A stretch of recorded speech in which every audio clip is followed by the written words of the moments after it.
Good morning, everyone. Welcome to Energy Utilities and Technology. My name is Melanie Sachs, proud to be the House Chair of this wonderful committee and representing House District 102, the incredible community of Freeport.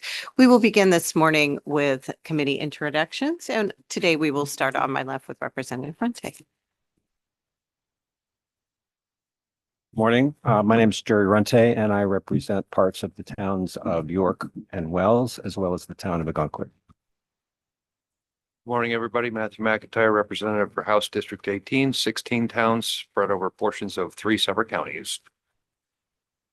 Good morning, Representative Valley Geiger, District 42, which is Rockland, most of the town of Owl's Head, and the islands of North Haven, Matinicus, Cree Haven, and the Muscle Bridge. Good morning. I'm Steve Foster, representing District 32, which includes the towns of Dexter, Garland, Charleston, Exeter, Stetson, and a part of Bradford.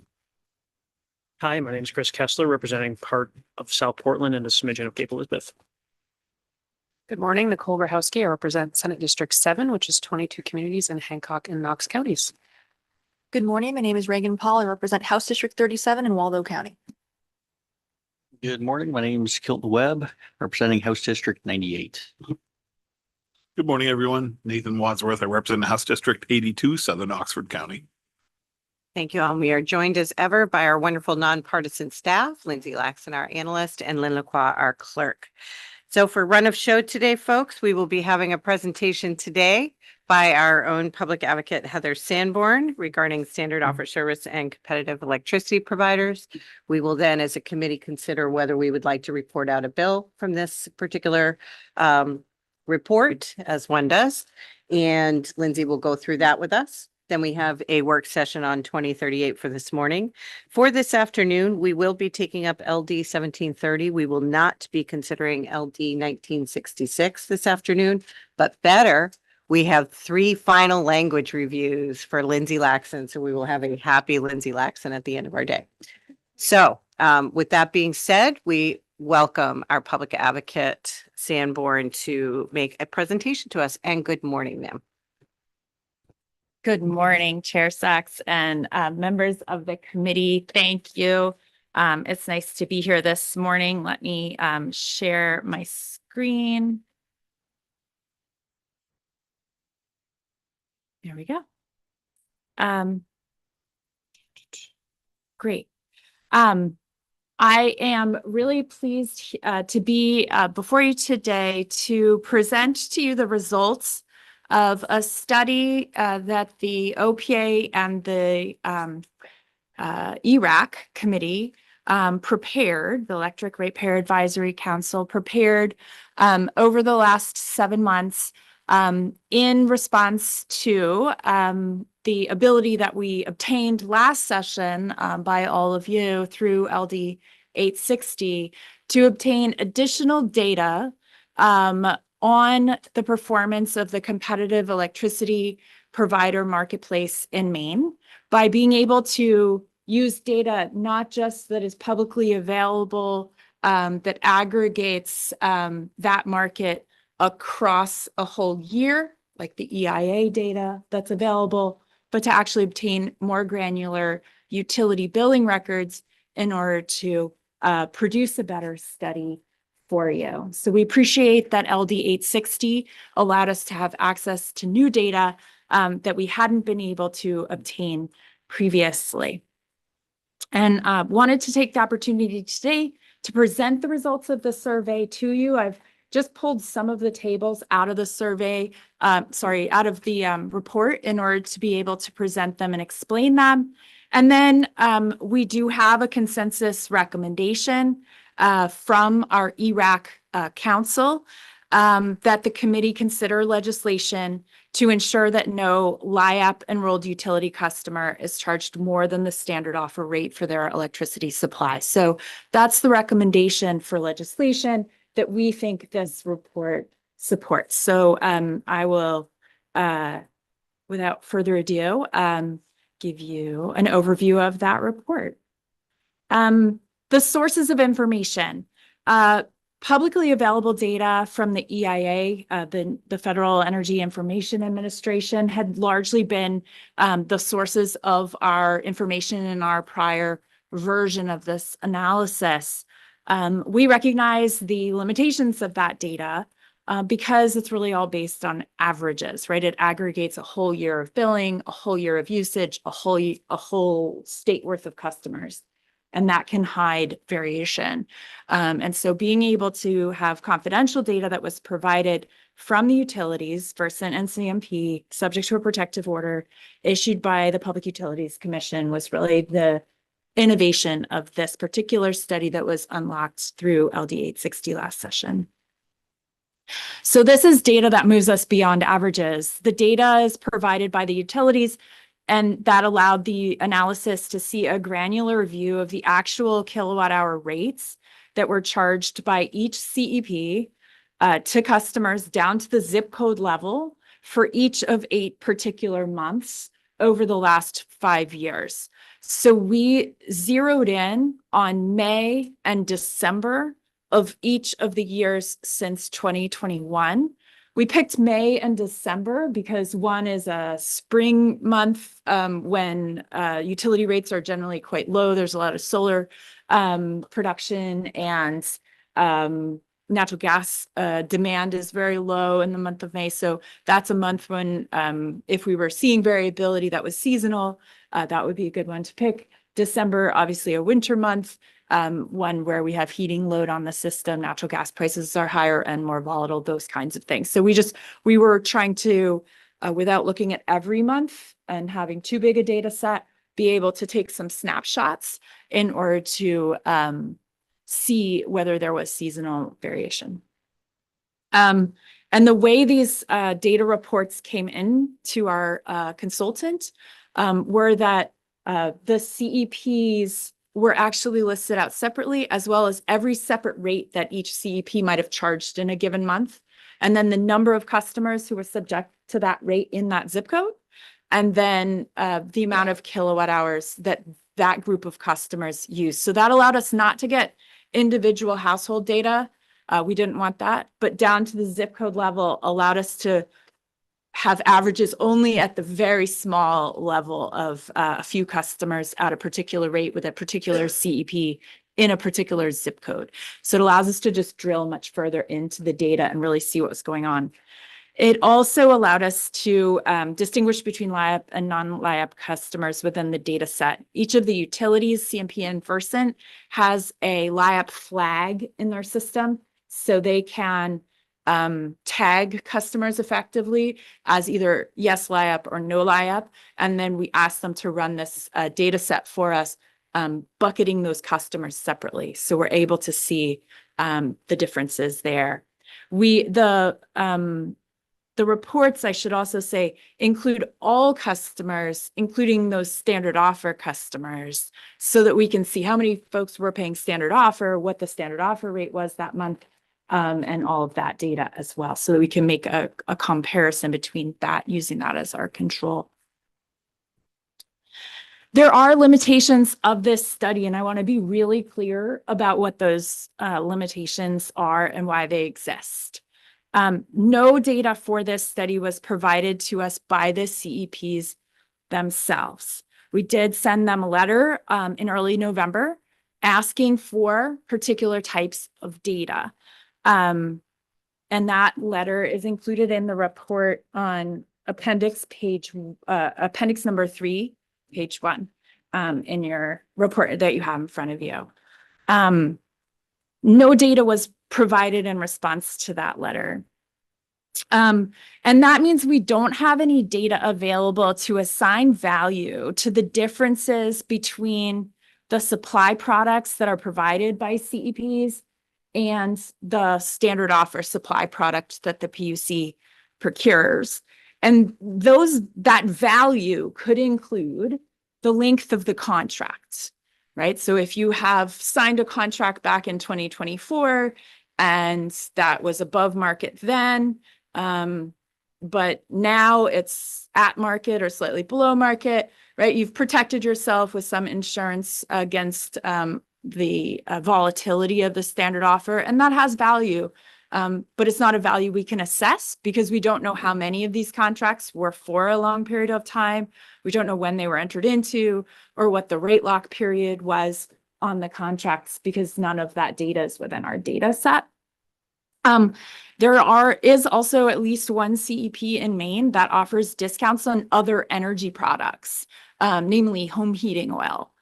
We did ask for information about what is that discount amount, how much of it is redeemed, how many customers take advantage of it, do they offset enough of their heating expense to end up ahead, even though they're paying more on their more than standard offer. We did not receive that information from that company.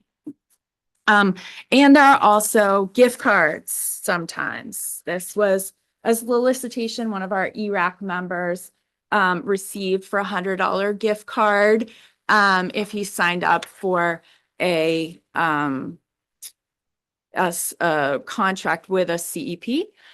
We don't know what the premium for that CEP contract would have been above standard offer and how long it would have taken for that $100 gift card to have still provided a benefit to that household versus costing them more in the long run, even though they get a gift card up front. But certainly that is possible that customer might have gotten savings and a gift card. We just don't have that data. So I want to be really clear with you about the limitations of this study.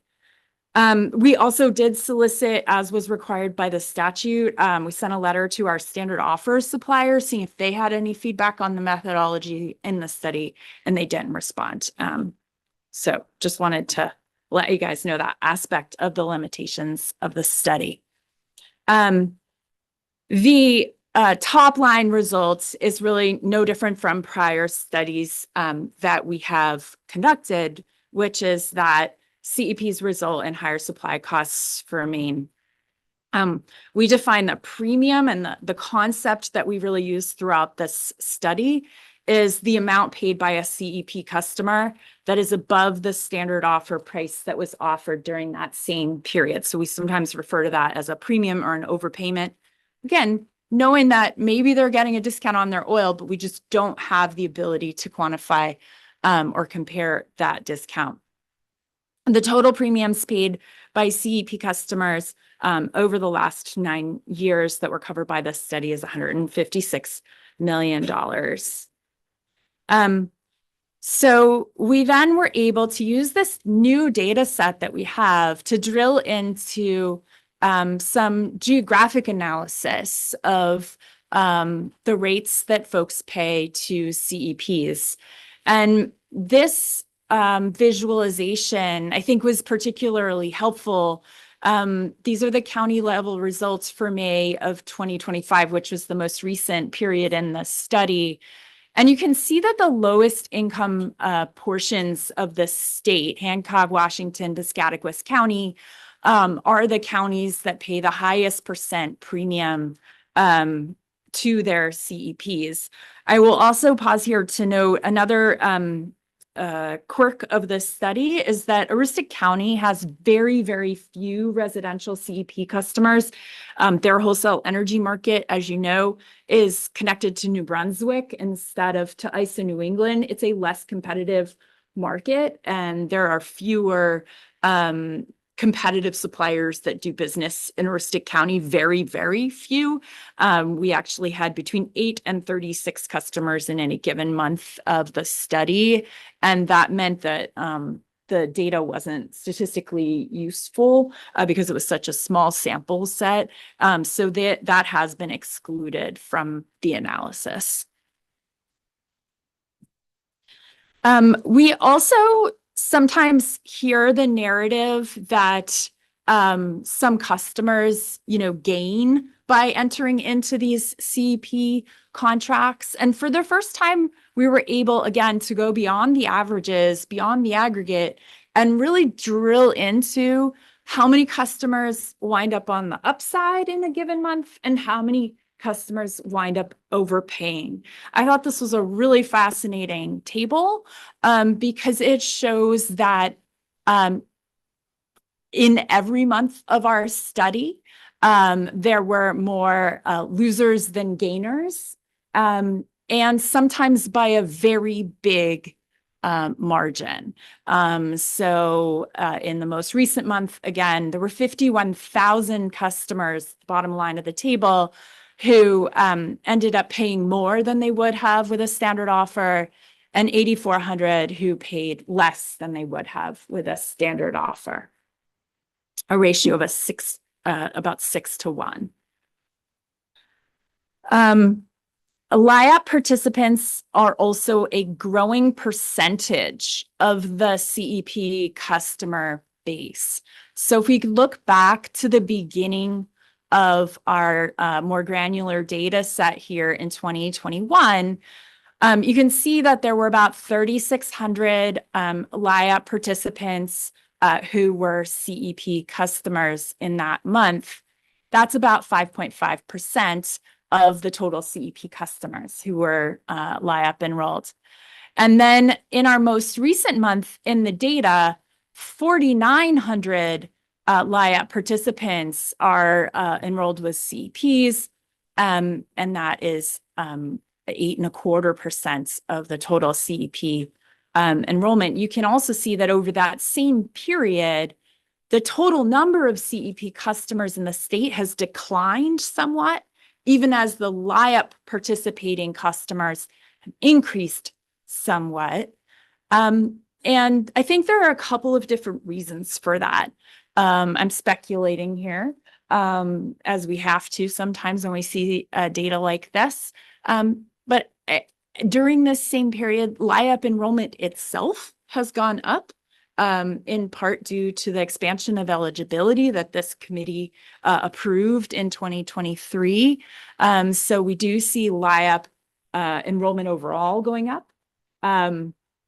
So there are just more LIAP participants who could be part of a CEP contract. But I think I go back to this as well. You get a $100 gift card in the mail and you're a family that is living paycheck to paycheck and looking for a way to pay your bills this month. You may just sign up for whatever this offer is, even if it means you're paying more every month on your standard offer than a standard offer for your supply, because that $100 is going to be really important to your family in that month. So I think in that way, our LIAP participating households may be the most susceptible to this type of a marketing effort.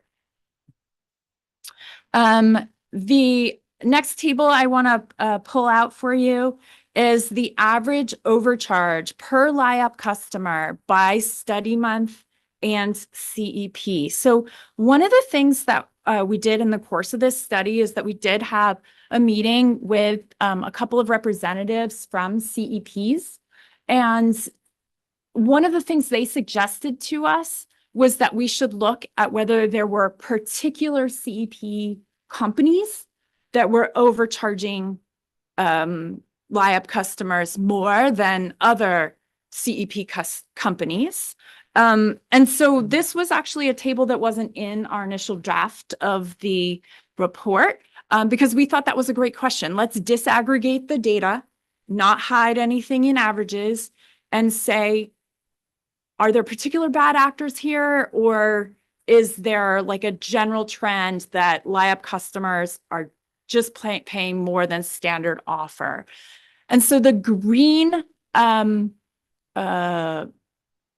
boxes or highlight on this table are months where a LIAP customers of that particular CEP, and we've masked the names of the CEPs by the CEP ID on the left column.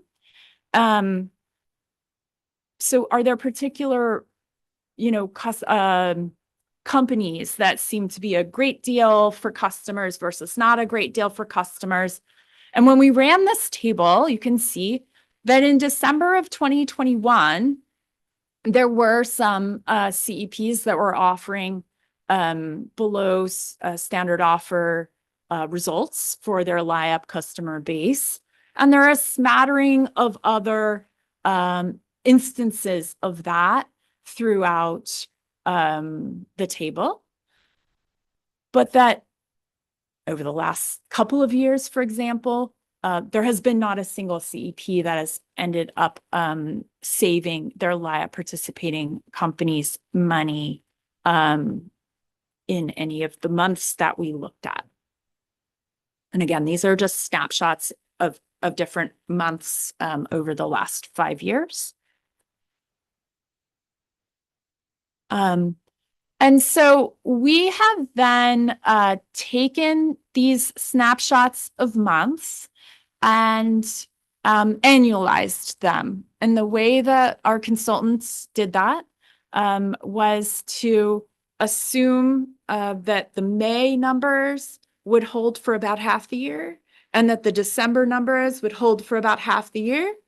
And to then use that to create an annual average gain or loss for those LIAP customer, that LIAP customer universe, and then estimate what that overpayment by LIAP customers amounted to. And so in the most recent 12-month period that our analysts looked at, we estimate about $1.2 million in supply costs to LIAP households that were above and beyond what they would have paid under the standard offer. And so that leads us to our ERAC endorsed recommendation, which is to enact a policy to ensure that no LIAP enrolled utility customer is charged more than the standard offer rate for their electricity supply. We think this is a very modest reform proposal and is particularly important given the context, as we've spoken about, that LIAP is being transformed this year in a couple of really important ways that we're really thrilled about. And that means that in October of this year, LIAP will cease being a lump sum benefit program where the benefit is determined, the amount of the benefit is determined solely based on the fact that you are an eligible customer at a particular federal poverty level. You're just right now given a pot of money for that.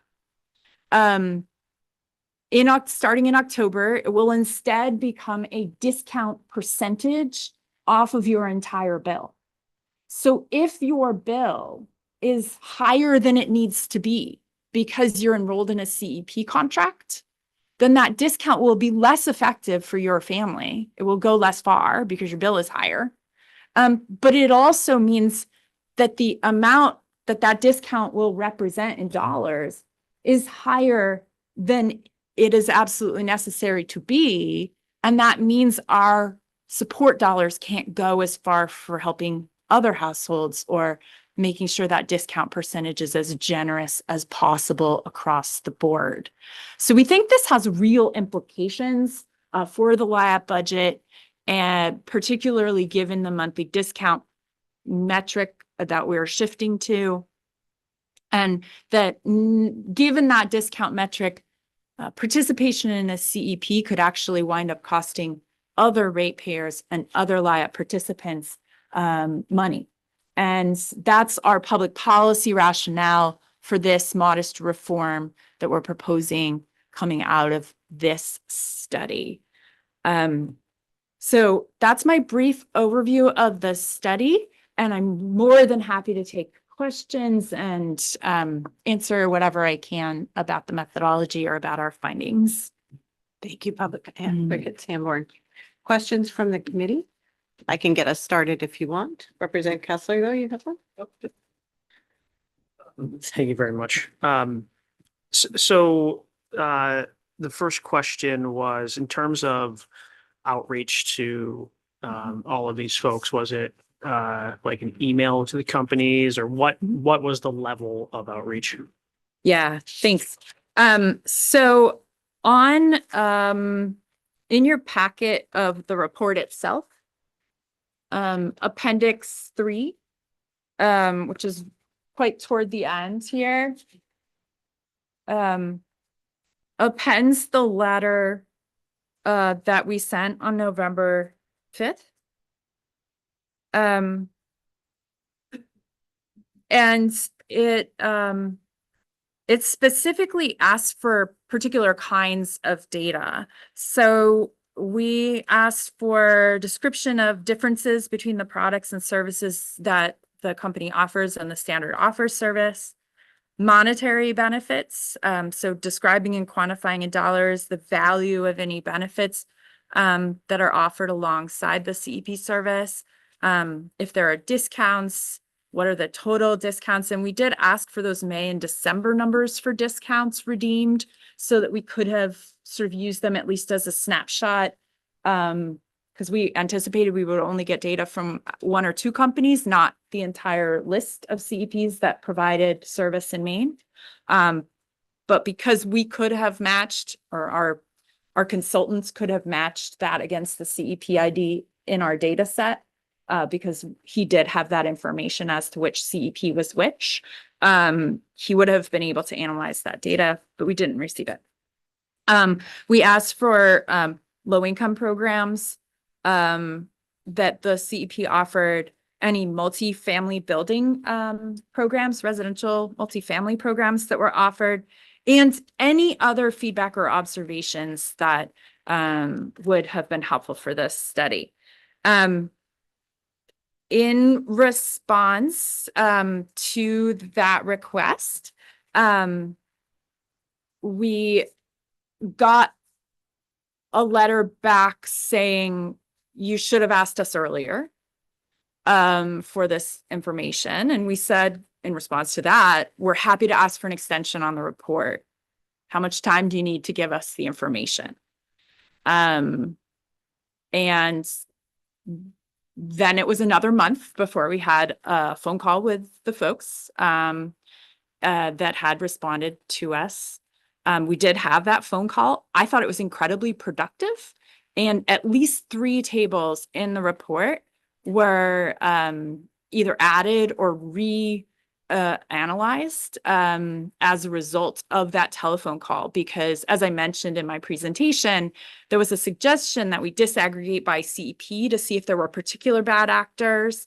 And we thought that was a really interesting suggestion. There was also a suggestion that we filter for particularly high energy users and whether they might be distorting the data.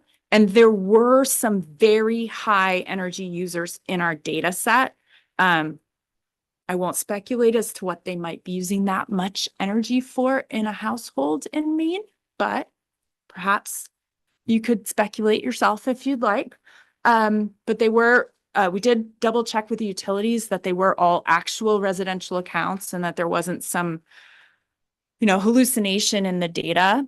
So then we also screened that high usage data out, and it didn't materially change any of the tables that we were presenting. So we did that additional methodology and analysis prompted by the CEPs, but that one didn't particularly change anything statistically within the data. But nonetheless was an interesting exercise and one that was prompted by our conversations. The place we left our conversation, and this was in late December, was that we were still very willing to receive additional data, and that if additional time was needed to process that data, we would take the time that was needed to do so. We also had a request at that time verbally from one of the companies to meet one-on-one with our consultants so that company could discuss their business methods with our consultant without the other CEPs listening in. We were eager to have that meeting occur. No follow-up request for that meeting happened after the verbal phone call. And so we didn't hear anything else from the CEPs after that pre-holiday phone call until the letter, which is appended to the report in Appendix 6, that's dated Tuesday, January 26th. And you can read that for yourself, but I think, we were happy to have additional data provided We analyzed the data we had and then provided the CEPs with an analysis of the data we had and said, what else you got for us and how does it change our analysis? And we were happy to do that additional step, but no data was forthcoming, no specific information was forthcoming to allow that analysis to occur. Follow-up, Representative? I have more questions, but I will defer to. Representative McIntyre. Thank you, Madam Chair. Thank you, Public Advocate. Forgive me if it's a snake that's biting me right now. Mhm. You've mentioned the consultants Yeah, several sure. times. Can you provide any insight as to who those consultants were? Yeah, absolutely. Right on the front page of the report, Tim Harrington was the consultant that the OPA retained. He is an independent consultant who the OPA has worked with in the past and who has done this type of analysis. This is an update, as it says, a 2026 update of a prior report that he completed in 2024 for our office before I arrived. And that report was limited to just having EIA data and some publicly available annual reports from the CEPs. So we retained him again to update this, the conclusions of the report now that we had that granular utility data. Quick follow-up. Where's he based out of? You know, the name of his company? Massachusetts, Okay. and he works independently as a Independent. consultant. Mhm. Okay, thank you. Yep. Other questions from the committee? Representative Runte? Thank you, Madam Chair. Thank you, Public Advocate. Mhm. This doesn't necessarily deal specifically with the LIAP portion, but I was wondering if there was any deeper examination of the thing that you see where that particular table that shows the ratio of winners and losers. Mhm. And it was a wash basically in 2023. Yeah. Where you had the high volatility and the Mhm. gas prices that Yes. is, I guess the question is there, I'm sure a lot of people's hedging strategies didn't quite anticipate what was going to go on there. But does that say that the normal average hedging strategy that's used by the CEPs, with a handful of exceptions, tends to be on the high side? I don't think that I have data in the report, and from the data sets that we have access to have any insight into the hedging strategies of the CEPs. And I think you're asking about the hedging strategies of the CEPs, not the hedging strategies of individual residential customers. So I don't know how the CEPs in the background, operate their businesses in order to be able to offer these prices or what their pricing strategies are. And what we have an ability to analyze is just the outcomes. Because the actual outcomes of what actual prices are charged to what actual customers is sort of what was contained in our data set. I think the CEPs make an assertion in their letter from this week that some more customers might be at a break-even point now, or even a hundredth of a cent or two on the winning side, because our supply costs have now gone up to a place where folks locked in a contract price back in October of 2024. That to me just says, well, okay, but those folks overpaid by 2.5 cents for the last 18 months. And now their contract is finally almost break even or a little bit in the money. So I'm not sure they're going to wind up on the upside overall.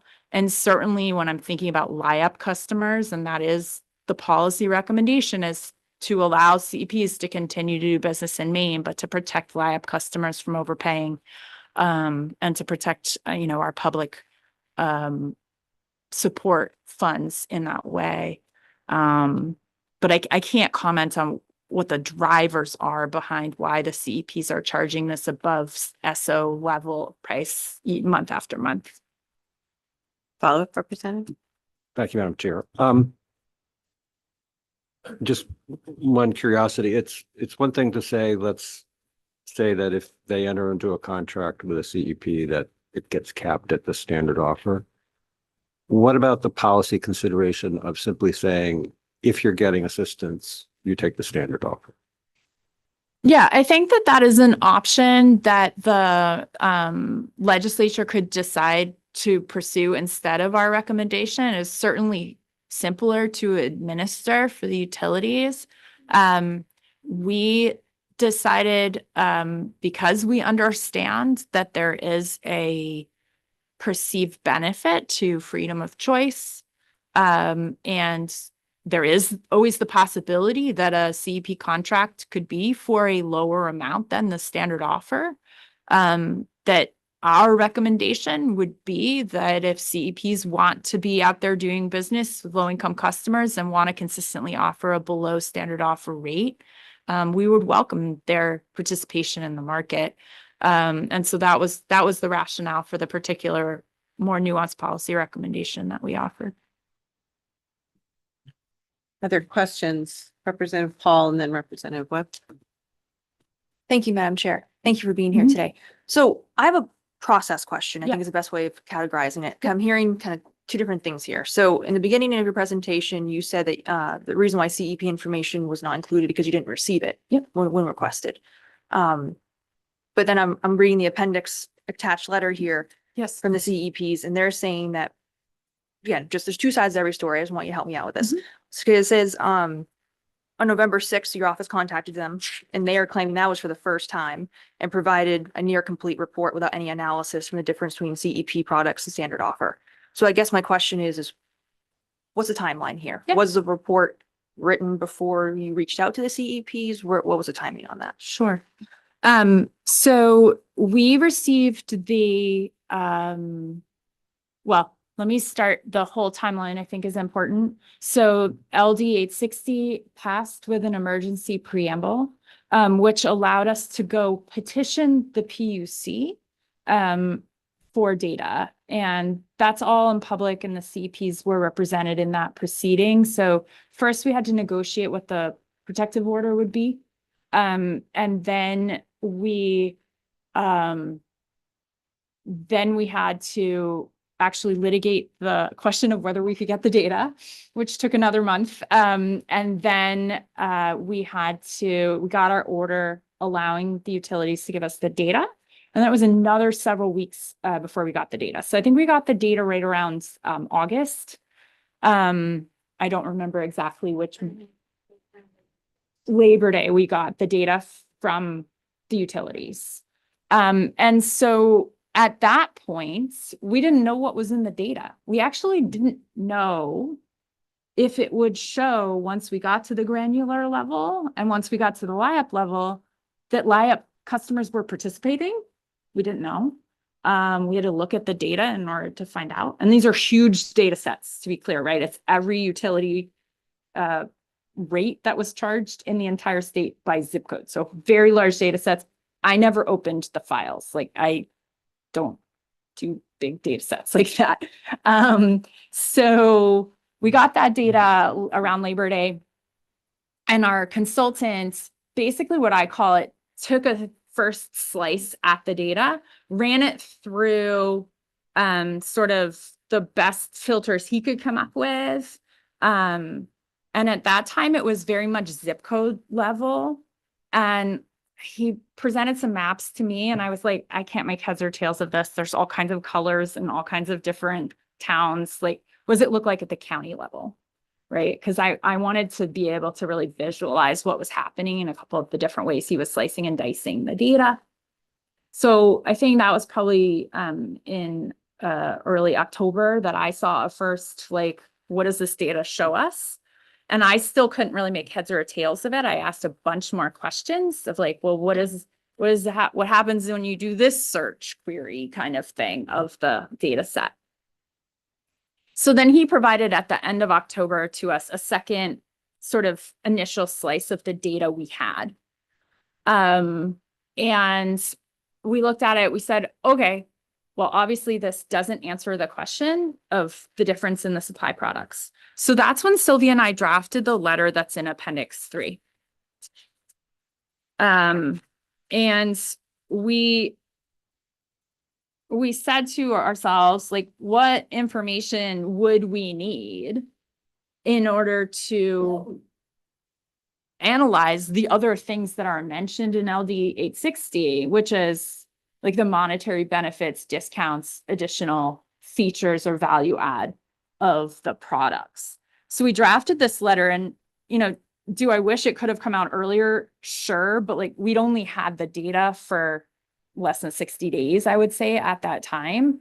We'd taken a first crack at it, and we had drafted up, like, this is what we can do with the data we've got, so that the CEPs would have the benefit of knowing what it seemed to say about LIAP, what it seemed to say about county disparities, what it seemed to say about the overall winners and loser ratio, those kinds of things. And I think these questions really cover the substance, because it did take us several months after the legislature adjourned for us to actually get the data. Like, it wasn't as early as I would have loved to have. This report was due on December 3rd, I believe, or December 5th in the original statute. So we were already up against it, right? It was the end of October, first week of November, and we were just getting through the data we have, and we're like, we need more data. We've got to, engage. And we were really hopeful that we would get some data, because I frankly want to know the answer. Like, I sit here genuinely interested in whether CN Brown's customers who are signed up for competitive electricity and oil deliveries, like, do they come out ahead? Like, I want people to save money, so I want to know that. But they did not offer that data. And like I said, we then tried to schedule a conference call. It did eventually happen, but not until late December, just before the holidays. It was very productive. It led to edits and changes to this analysis. They asked some more good questions, kind of like the ones I had asked in October, like, well, what if you looked at the data this way? But what it didn't do was provide us with any new data. Because no company offered to provide any data about length of contract or oil discounts or other sorts of offerings that might add value to their products. Representative, do you have a follow-up? I have a lot of follow-ups, but I'll allow my committee members to interject first. Representative Webb was next. Thank you, Madam Chair. How many CEPs were surveyed, and what was the response rate? So we sent out this letter via email to CEPs that were represented by Freddie Flaherty. We also sent it, and I think that is 2 active participants in the Maine marketplace, plus an additional CEP who doesn't do business in Maine, but was interested in the issue. So I think those were the CEPs that we reached through Predi relationships. We also sent the email, or this letter attached to an email to Electricity Maine. And I think what was the one other? And Clearview. Because we know that they have large market share, and we had contacts for them. And I think that the statute required us to reach out to 3. So I think we reached out to 4 or 5 effectively in our efforts. We also did reach out to the SO and didn't hear back from the SO. Follow-up, Representative Webb?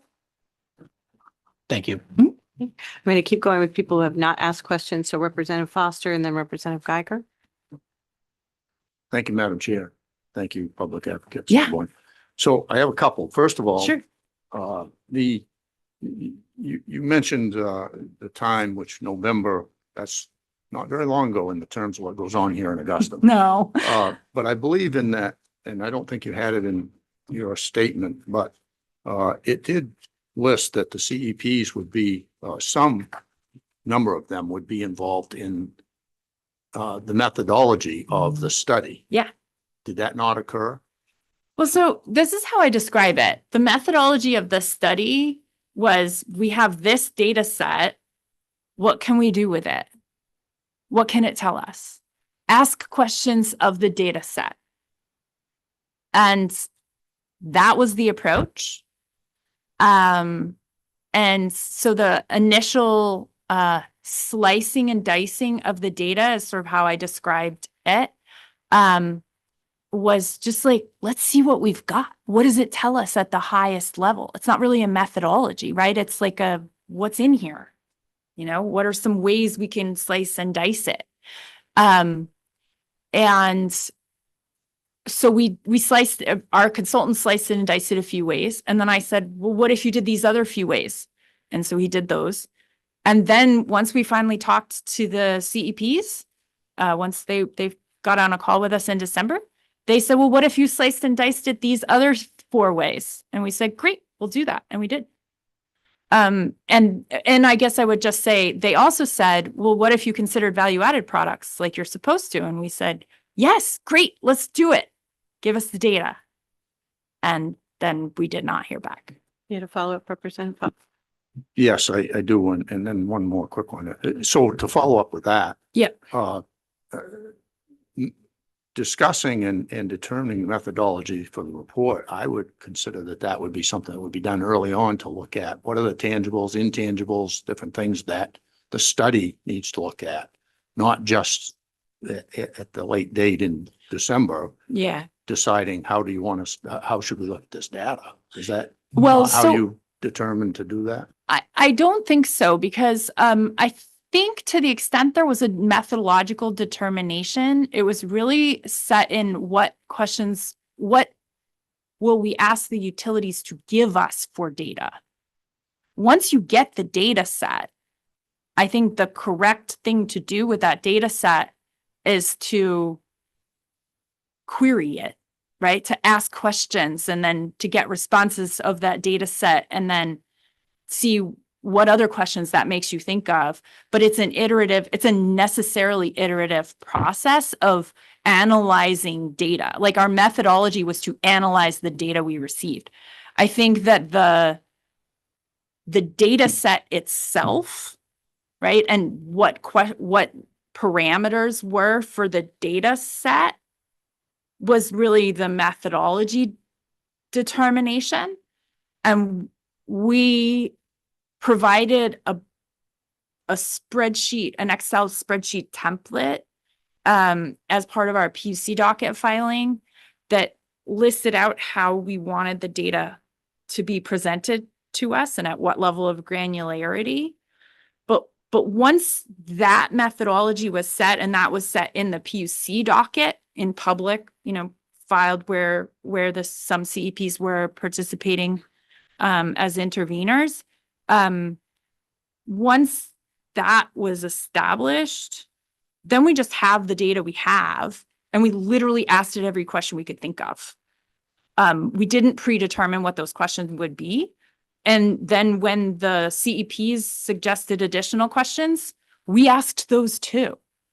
But the data set itself in this type of a study is the place where the methodology comes into play.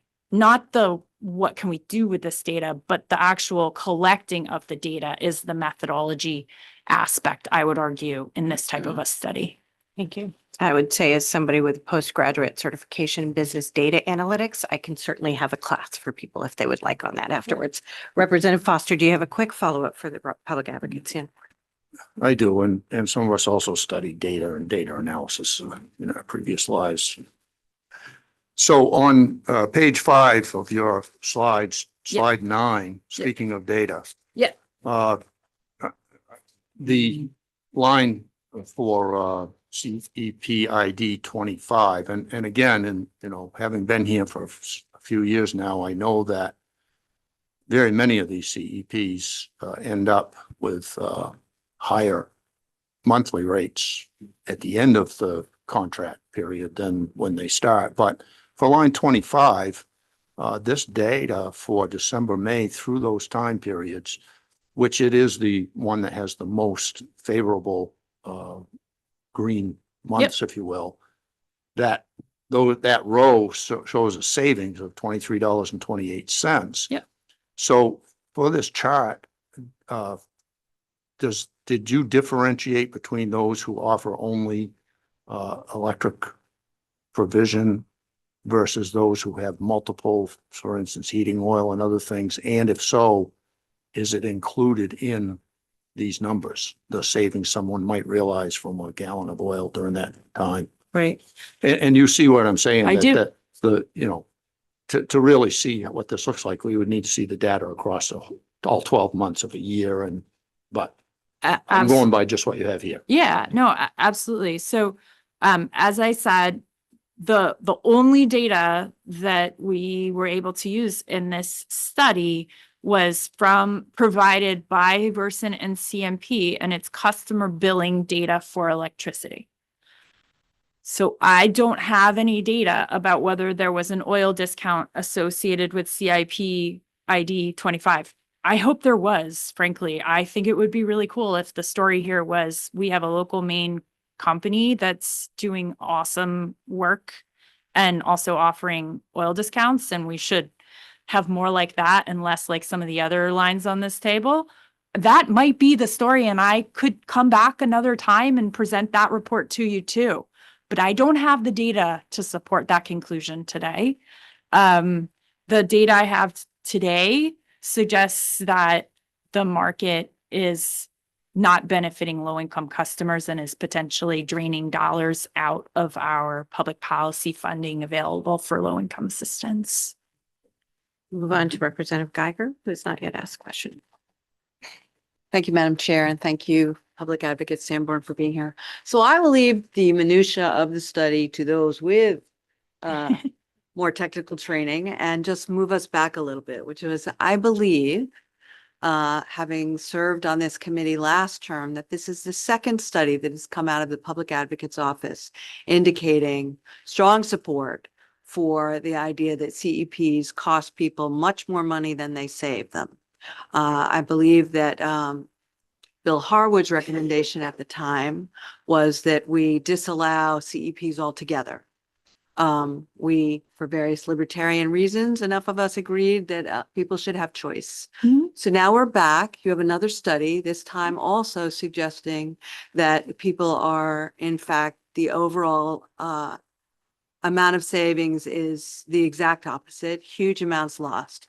Only this time you're here, as I see it, making the case that, all right, this committee has already demonstrated that they don't want to interfere with people's personal choice, but now we're talking about a public program with public taxpayers. And at least most of the time, everyone on this committee is very anxious to save taxpayers and ratepayers money. Mhm. And so I just think you're making a great case.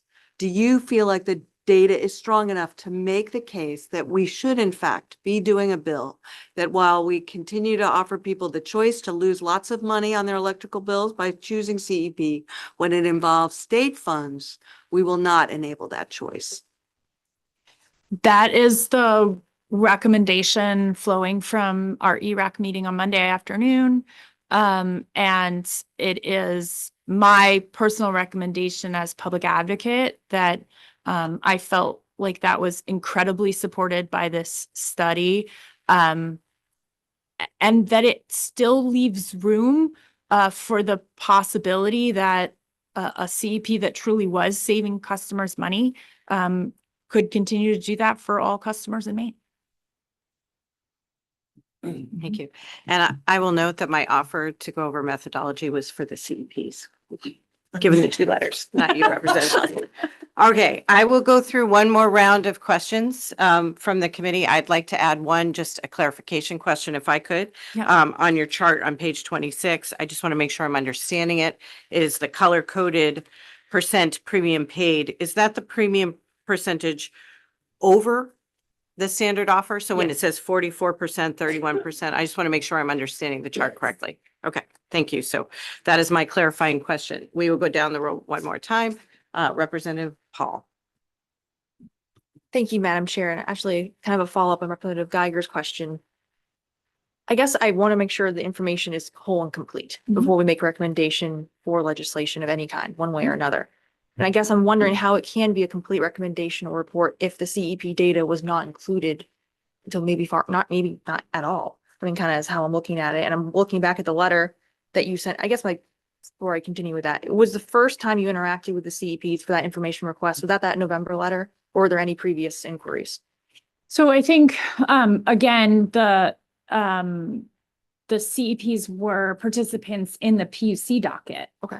And they did not have any objection to the data that we requested from the utilities at that time. So they participated in a forum with us in August, or through July. I don't remember the exact timeline of that, but that resulted in us being granted the order.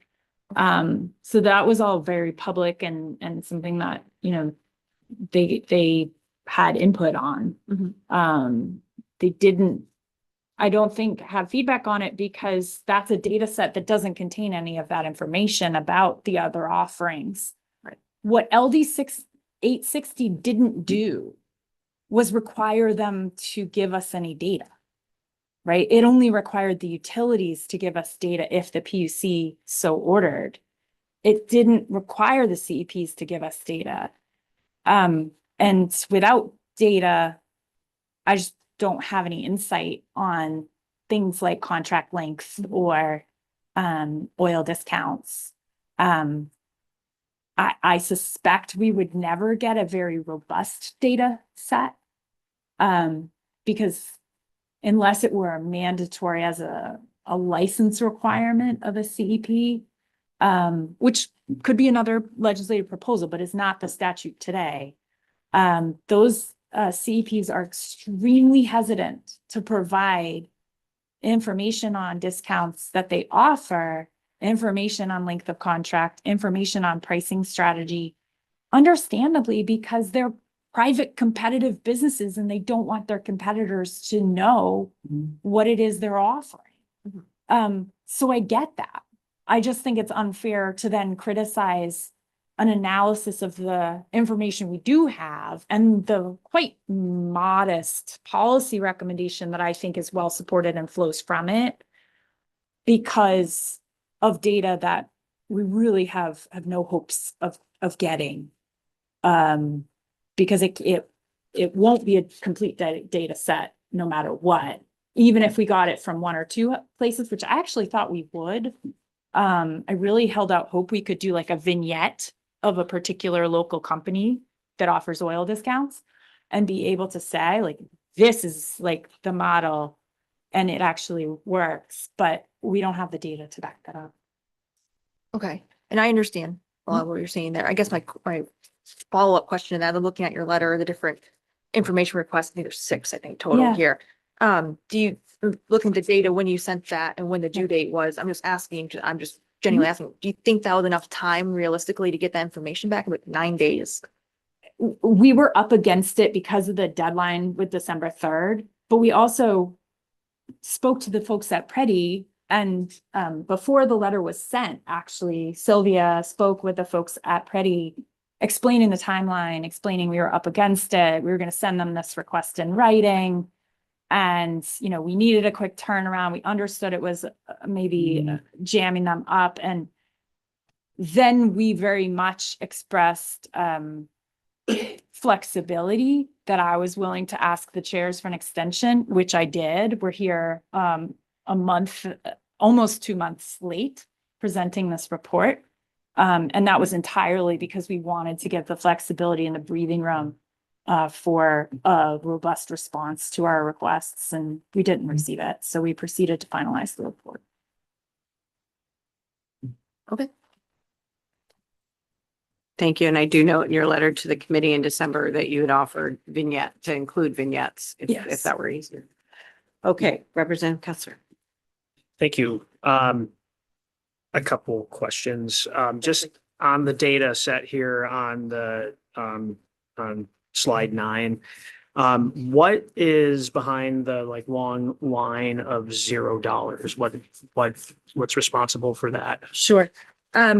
So there, Or this thing? like the top line CEP ID number 5 that has a bunch of zeros. Yeah, there's a few of those. Yeah. So generally there's CEPs that come in and out of our market. So it may be that CEP ID number 5 wasn't participating in the main market in those months. It may also be that they did not happen to have any low income eligible customers enrolled in their plans. Okay, So for this particular data table, it could be either of those two things. And both would result in zeros in the table. and the last follow-up question is, in terms of the statewide map and the lowest income counties paying the most, is that a function of who's doing business in those counties, or what's the function of that? We don't know. We don't, we don't know why it would be necessarily that the premiums would be higher in those lower income counties, but we think it's an interesting finding in the data, but the data set can't tell us why. Okay. Thank you. Need Representative Foster and then Representative McIntyre. Thank you, Madam Chair, and thank you for, Mhm. again, answering these questions. I have a quick one. Yeah. We're all interested in trying to save ratepayers money, which LIAP money is ratepayer money, those who are not on it. Footing the bill.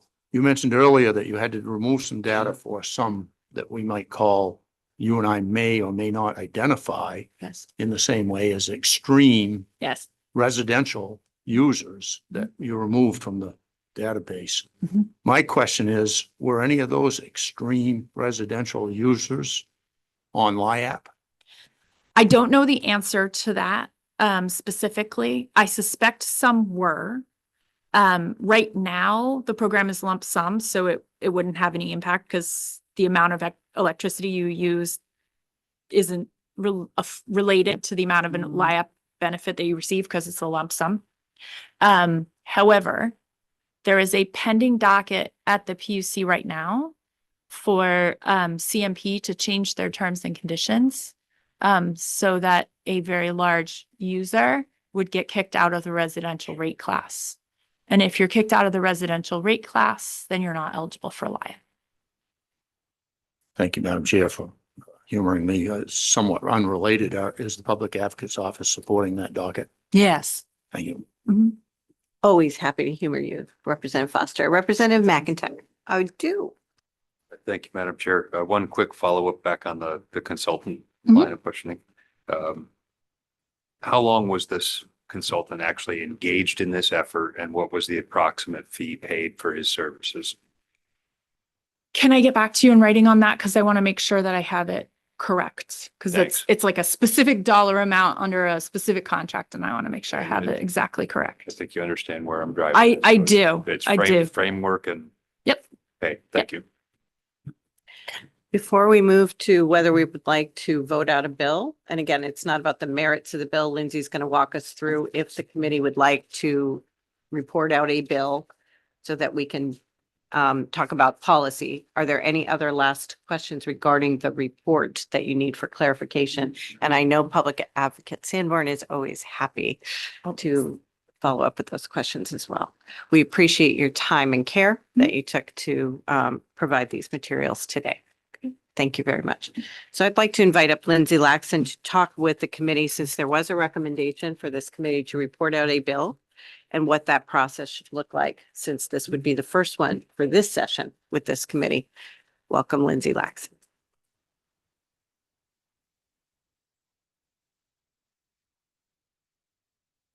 Thank you so much. So I wanted to go over kind of the general process for committee bills with the committee. As noted by Representative Sachs, it's up to you whether you would like to vote to report out a bill, the chairs had asked me to work with the public advocate on coming up with some draft language that would meet with the recommendation that's brought forward by the public advocate and ERAC. If Lynn could distribute that to the committee so you can see it in front of you. In providing this, though, I do want to clarify, this is in no way you all can decide how you want to proceed. But when you report out a bill that gives, to direct an agency to provide a report back, and you build into that authorization to report out legislation, that goes through the committee bill process. And there are really sort of two main options for how to approach this. The committee could vote to, and it's an informal vote, it's not a substantive vote, to report out a bill for reference back. So what that would mean is this proposed language or some variation of it can go to the revisor's office. Then it would get printed as an LD, just like any other bill that comes before the committee. And what that would allow for is the committee to have a public hearing on the bill, receive testimony. The other option, and sometimes this comes up usually when we're in more of a time crunch, is to vote basically out with a substantive recommendation of the committee. And what that would mean is you would have essentially you'd have to request permission, but a public hearing on an LR. So LD wouldn't be printed, it would be an LR. Given where we are timing wise, I would not recommend that approach. It can be very confusing for the public. So I think at this point, you do have the time if you wanted to report out a committee bill for reference back. The vote, if you wanted to go that route, the vote you would take today would be to say, yes, we want to move forward, not with the substance of the recommendation, but simply to have this printed in a way that can allow for a public hearing, receiving feedback, and then a substantive vote like you normally would. So the language you have in front of you, so this is just a draft, this is for your consideration, would amend the existing law governing competitive electricity providers to say that a competitive electricity provider may not enter into or renew a contract for generation service with a residential customer receiving low-income assistance authorized by statute, which is the LIAP program. That would result in a rate being charged that at any time is more than the standard offer service rate. And it would permit the PUC to adopt rules to implement this requirement, and they would be routine technical rules. So this is the proposed language that has been reviewed by the public advocate as well as the PUC. I do want to note in the summary, we've got the summary of what it does and then some optional text. This again would be if the committee wants to move forward with this and have it referenced back to the committee. So you would be specifying in the summary that the committee has not taken a position on the substance of this bill by reporting this bill out of the committee, or is not suggesting and does not intend to suggest that it agrees or disagrees with any aspect of this bill. The committee is reporting the bill out for the sole purpose of having the bill printed, that it can be referred back to the committee for appropriate public hearing and subsequent processing in the normal course. The committee is taking this action to ensure clarity and transparency in the legislative review of proposals contained in the bill. So that's some sort of standard language that sometimes we can put in there if you would like. So I guess I'll stop there and see if anyone has any questions for me. Any questions for Lindsay? Representative Foster. Thank you, Madam Chair, and thank you, Lindsay.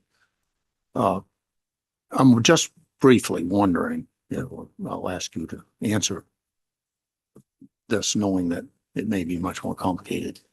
Should a CEP who is operating in the state of Maine be able to provide to the PUC information data that shows that customers are receiving benefits from their entire range of available products that would equate to a savings that would keep them below or at or below the standard offer for electricity? In other words, somebody purchases wood pellets from a company, they get a savings because of the margin that company has that would, even though their electricity rate may go up over the year and be more than the standard offer at some point or in the aggregate, the savings would equate to a standard offer price had they only been purchasing electricity over that course of time. Is that something that could be assuming the PUC and the CEPs could do this, something that could be written into the legislation. Just quick, first blush. There are no quick answers. No, so your question is essentially, is this a question of could they be required to report this information to the PUC, or how would those types of discounts be reflected in this kind, if this were to become law? How would this requirement in the proposed language? Yes, if they wanted to, outside of what you have here now, if they wanted to be able to supply to LIAP electricity customers that are on LIAP, they would have to show to the PUC. And of course, the PUC would have to have the capability of handling this data and agreeing that, yes, indeed, for the annual, let's say, period, that in fact, that customer realized enough savings so that it would have, in effect, kept their electric rate at the standard offer or lower amount. Therefore, that company could sign that customer up for that. Just wondering if that's just so far out of bounds that probably couldn't be done or not. Well, I think in terms of the implementation of that, that would probably be a question for the PUC as to how they would administer something like that. I mean, if you look at the language in front of you, this speaks to resulting in a rate that is charged. So I don't know enough about how the discounts work, but if it results in a lower supply rate because of a discount, let's say you receive for, oil delivery from the same company, then I would think that if it's a lower rate, if it's lower than the standard offer, that wouldn't be an issue.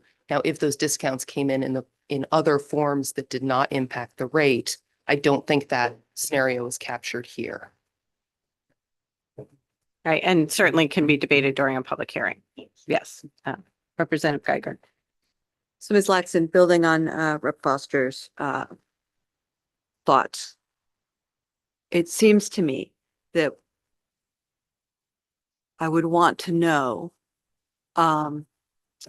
if the PUC would use ILAP funds to what is essentially look at every single customer, how many pellets they were given over a granted year, how many refills of oil or gas they were given. And we would have to determine on an individual customer basis whether or not their overall costs were less than what the standard offer was. And that sounds to me like a nightmare and a waste of an incredible amount of money, because it would come down to individual customers, would it not? There's no way you could make sort of a grand 15 customers are being given a 20% discount on their pellets, but the only way we know what the total savings are is to look at each household and how many pellets they used, and then compare that with the savings they received or not, the amount more they spent on their electricity, given that it was over the standard offer. Am I not looking at this right? Well, I think it depends upon how the PUC would implement it. Again, this language would have to be changed, I think, to accommodate all these scenarios. But assuming you wanted to do that, this is a directive on the CEPs. So if the PUC through rulemaking said, well, you offer these discounts and they establish, a method for a CEP to, I mean, again, I don't know how they would approach this, but if, let's say, that were something the committee wanted to include, say you have to account for these additional benefits that these entities provide, through rulemaking, they could establish a process to say, okay, well, CEPs, you use this approach in determining how, pellets that are delivered might impact the sort of resulting rate that a customer ends up paying. There are ways that this could be developed through rulemaking, but for sure the language would need to be drafted in such a way that conveys the committee's intent and gives the PUC the flexibility to establish something for that. Or in the alternative, the PUC might prefer to have it be very directive if the committee wanted to go that route. So I think that would be a question for them in terms of implementation. Right, and I do love where this committee's head's at. We do love us a good, solid policy debate. The one for today is, do we want to report out a bill so that we can have this very fleshed out discussion? Do you feel like this has merit to move to be referred and printed, and we can have a public hearing. If you don't, that's okay too, but that's sort of the question before us. And is there agreement on this language, or is there agreement on other language that must go to the revisor's office if you do want to put out a bill? Representative Kessler, then Representative Rente. Thank you. Just for simplicity's sake, I think that, my opinion is that I think it is worth advancing this and having a public hearing on this particular language, and we can work that out after that point. I think at this point, given what that letter at the end of the report, what the CEPs are accusing the Office of the Public Advocate of doing, that you should consider this your notice to provide the information that has been requested between now and then, and to show us the specifics of the benefits that you provide your customers in terms of oil discounts or whatever other extras, and utilize the same data sets and add more information and include the OPA so we can see your report and your vignette and make the case that you are saving Maine ratepayers money. So I'm absolutely in favor of this. Representative Rente. Thank you, Madam Chair. I'm in favor of moving forward with a bill, but I think my feeling is that the starting point ought to be quite simply, if you're taking some form of assistance, you take the standard offer. And the reason for that is just as what we've been hearing here. We don't know the realm of the various kinds of contracts that these CEPs have offered. We don't know what the discounts, offsetting discounts ought to be. And they're all either cash or perhaps some other fuel type. I think that's just a diversion. The issue is, are those customers who are in trouble already because they're on assistance in a position to go shop in a sophisticated market where there's a huge variety? And for us to get into or start something down the path of parsing out what that variety of causes and effects are, it doesn't seem to make any sense. So your recommendation would be to state that those receiving low-income assistance as authorized can only utilize the standard offered, however that looked. I just wanted to clarify. Yes. Okay. All right, that's a recommendation. Any other discussion or thoughts, Representative Geiger? I would agree with Representative Morente in terms of the focus of the bill. If people were interested or the public advocate thought it had merit, she had stated that there's nothing in previous legislation that allows them to require CEPs to provide data. If they want to get back in the game, if this passed, I'd be happy to have a sort of part 2 of this bill that said you must provide data that allows us to analyze whether or not this is truly a savings that people receiving public assistance should receive. So I think I'd like to just sort of poll the committee. Are you interested in a bill? Let's just do a straw poll if I could. Are you interested in a bill? I'm seeing yes. Yeah. Rep Foster, how do you feel? Not sure. Okay. How about on this end? Yes, yes, yes, yes. Okay. Not sure. Okay. So I'm seeing that there's a majority who would be interested in a bill. I am wondering if we would like a quick, any other discussion you want to have on mic or in a caucus to talk about what is just, I have to say, I really agree with the optional text of saying that's probably not unanimous around the substance of the bill, but we are putting out a bill just to put out a bill so that we can have a public hearing. So I'm in favor of the optional text, no matter what, whether I agreed with what exactly was here or a tweak or two that I might have in mind, right? So, but for what we are putting out there is saying we're just doing a bill and we are inviting public comment on that bill. So that would be my preference, is whatever this committee has come up with, to have that optional text. Representative McIntyre.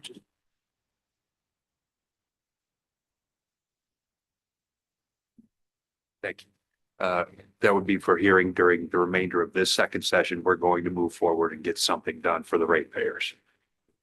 Yes, and that's why Rep. Kessler had asked if it was my intent to have a vote on this today. Yes.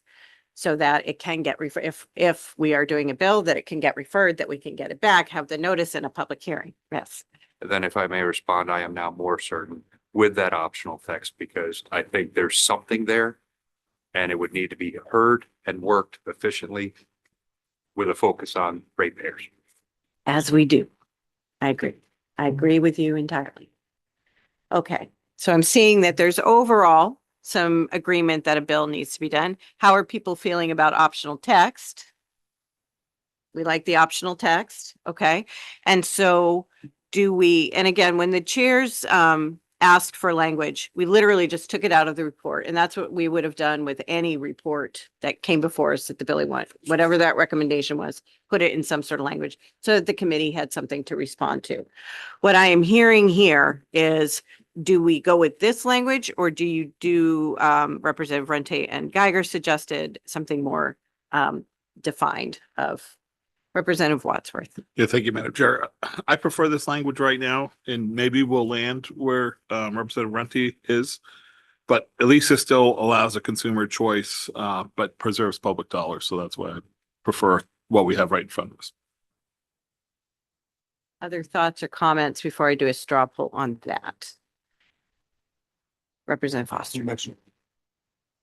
Would you prefer that? Okay. Is everybody ready for a quick caucus? It feels like the question is, do we go with this language or tweak the language? And if you're tweaking the language, what would that be? Is that true? Is that what we're going to go caucus? Representative Kessler?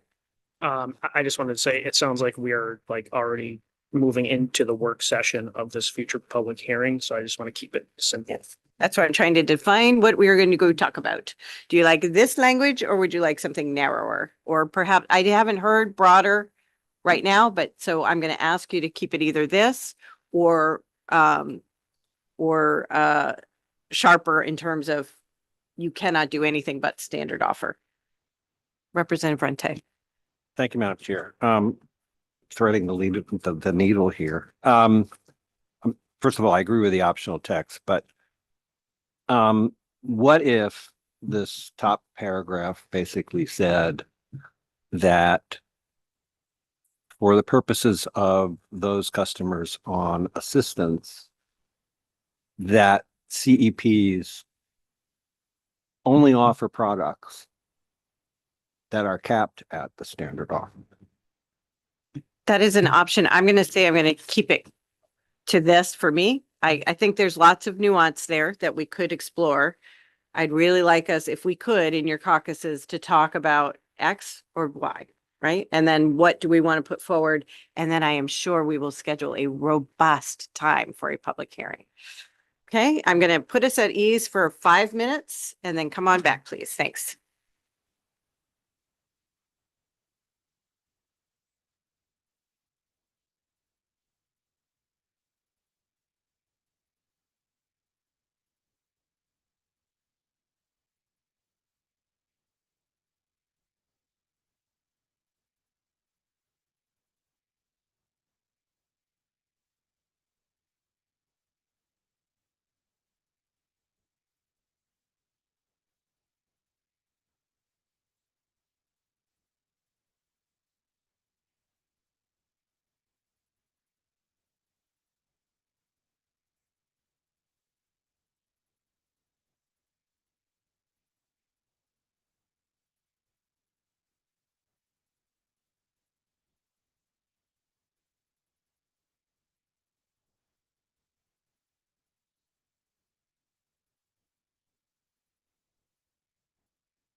Okay, let's bring us back together.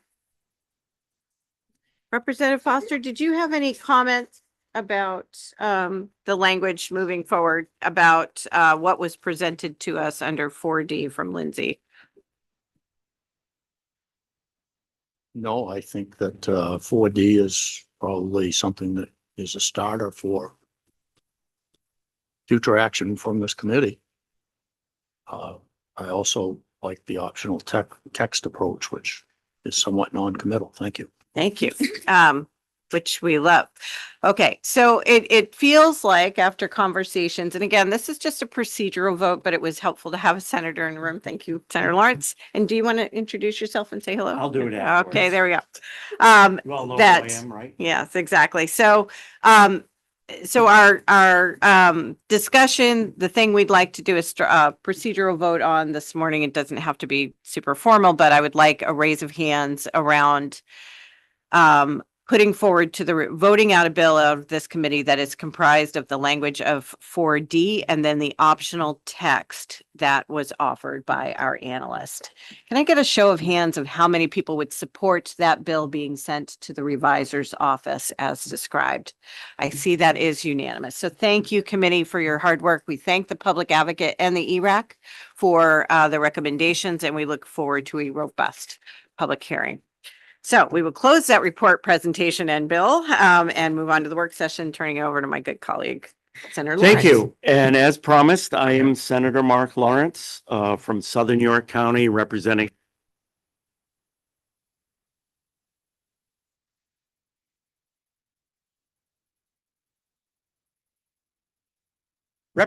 the towns of South Berwick, Elliott, Kittery, York, and Agunquit.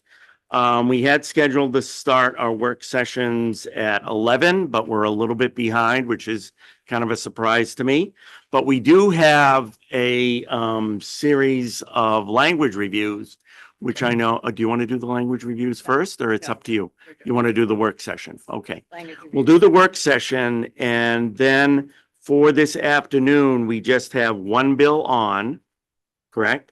That's going to be 1730 and 3 language reviews.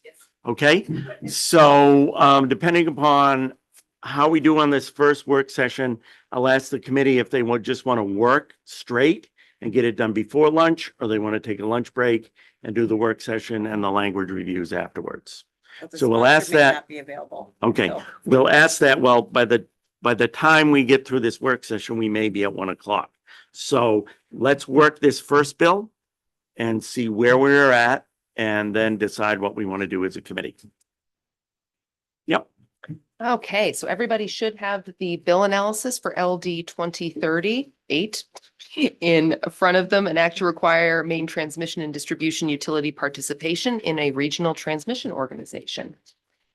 So everyone should have a copy. This bill makes it mandatory for transmission and distribution utilities to participate in a regional transmission organization.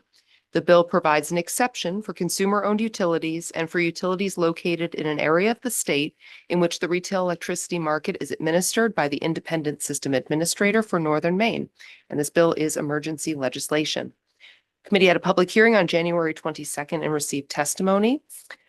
In reviewing the bill, there were a few technical considerations I wanted to flag. The bill itself creates a definition for regional transmission organization, but that definition is actually, it's not the same as what we have in existing law. I probably shouldn't say inconsistent because I don't think it's substantively inconsistent, but if we are using a term which is already defined in existing law, unless there's a reason to use a different definition, we should probably use the one that we've got in law. And I've given you what that definition is in the sub-bullet there. This section is also proposed to be placed in Part 2 of Title 35A, which governs public utilities generally. The committee may wish to place it in Part 3, which governs electric power, as this bill only relates to transmission and distribution utilities. And as another consideration in testimony, CMP questioned how this bill would apply to transmission-only entities. So the committee may wish to consider that. We've not received any fiscal impact information, and there were requests for information from the committee. However, those have all been provided. So there were questions from the PUC, and Deirdre sent an email around to all of the members. There were questions asked of CMP. And Kathleen Bowman provided a memo that was sent out by email. My understanding is that she also has hard copies here. Oh, fabulous. So I will stop there and see if anyone has any questions for me. So let's deal with the Lindsay's analysis first. Are there any questions for Lindsay on her analysis? Representative Sachs. Did you find in the technical considerations, the question that CMP posed about how it would apply to transmission only entities? Is that something that you were able to flag that we got answers to? I don't know if that'd be public advocate or. That may be a question. I don't see this language as applying to transmission only entities. That may be something that I think the public advocate may have been looking into this a little bit, but I don't want to speak for her. Oh, and she's nodding. I see her waving and flagging. One of the questions on the analysis. Yes. I'm trying to get an answer. Okay. Let's come on up and we'll get in it, see if we can get an answer to that question. We also have, were the other two questions answered, Lindsay? You got answers from the PUC and CMP. Yep, both were Those were distributed by answered. email Okay. to the whole committee. Okay, great. Thanks for the opportunity to address that question. Both Deirdre and I dug into this, and we believe that the definition of transmission and distribution utility is broad enough to include MEPCO, which is the transmission only utility that was being referenced. A couple of pieces of evidence for that. Number one, we found several pleadings in front of the PUC where MEPCO describes itself as a transmission and distribution utility under that definition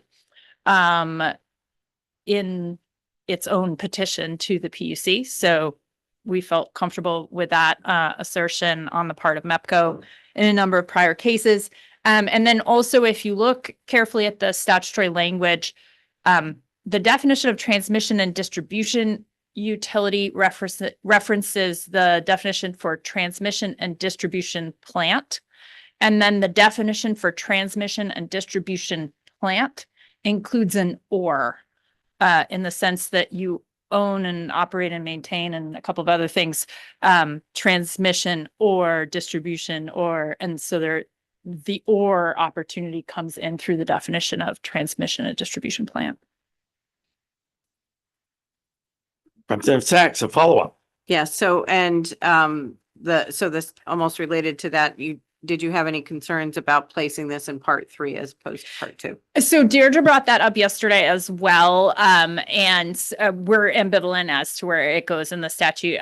The section of part 2 that it's in has another provision that applies only to transmission and COU transmission and distribution utilities. It's a bit of a hodgepodge, that particular chapter of the statute. I don't know if that's the official term, but I think it is a hodgepodge of sort of jurisdictional types of grants and limitations on different types of utilities. So it could fit in that chapter or it could go in part 3. I'm completely leave that to the discretion of Lindsay and the revisor's office. I don't think it's substantive in nature. Representative McIntyre. Thank you, Mr. Chair. Thank you, Public Advocate. Have you had a chance to review the, for lack of better words, rebuttal position that CMP has taken on some of your projected ratepayer savings in your initial versus what they're. I have not had time to dig into those numbers or try and understand why their math works the way that they say it works. So I don't know the answer to that and haven't been able to have, we actually have an outside consultant. I apologize, but we have to have an outside consultant that we use with regard to FERC formula rates. We share that consultant across all of the New England consumer advocates in order to keep the cost low. And we haven't had a chance to ask Chad to look at that particular calculation or to help us understand it. Okay, thank you. I will say that one of the points of rebuttal, if I may, Mr. Chair. You can continue. One of the points of rebuttal in the CMP testimony was that FERC would need to change the tariff, that this statute wouldn't effectuate a change in tariff, and that is exactly correct. That what this statute does is merely remove the voluntary nature of CMP and Versant participating in, and MEPCO participating in the ISO. And because it is not voluntary, that would then give us grounds to go to FERC and ask for a change in the tariff, which is what several other states have done, and many more states are planning to do after this legislative session. Other questions while we have the PUC up here for the PUC on this bill? PA. PA, Public Advocate, up here on this bill. I think you all know who she is. Okay, thank you. Any other questions for Lindsay on her analysis? Okay, I'll turn to the sponsor of the bill, Representative Kessler, and see what he wants to do. I am still, reading through the letter from CMP that was sent yesterday. So I guess if the committee has not fully digested the letter yet, and if there's new information, I would like to invite Kathleen Bowman up to the microphone to summarize the letter for us, and that would be my next step. Okay, Kathleen, would you like to come up? No, and I want to apologize, given my trouble with names. I think I called you Kathleen Newman the other day. You have two names? No, I have two friends that I've brought. I'm Kathleen Bowman from Central Maine Power Company, and I brought a couple of folks who were part of the drafting of our original testimony and the memo that you've just received. Amber Martin Stone is senior counsel, Avangrid, and Jason Rao, who's a senior management manager. Are they for here, Business. or you want to bring them up? Is that Okay, all so you right? didn't want to phone a friend, you I wanted want somebody to to substitute. come up. Come on Is up. that all right? Okay, she has one phone a friend card, so why don't you guys come up? Somebody, if you could scoot up another chair. And you can, Kathleen, if you want to sit up here too, or you want to hide, that's fine. Why don't you, first of all, just introduce yourself. We know you're from CMP, and just let us know your position. Good morning, Amber Martin Stone. I'm Senior FERC Counsel for Avangrid Networks, representing CMP here today. Jason Rao, Senior Manager of Transmission and Regional Energy Policy. It's Avangrid. And our hope is to provide some additional information to the committee. So thank you for your time here today to assist in your review of LD 2038.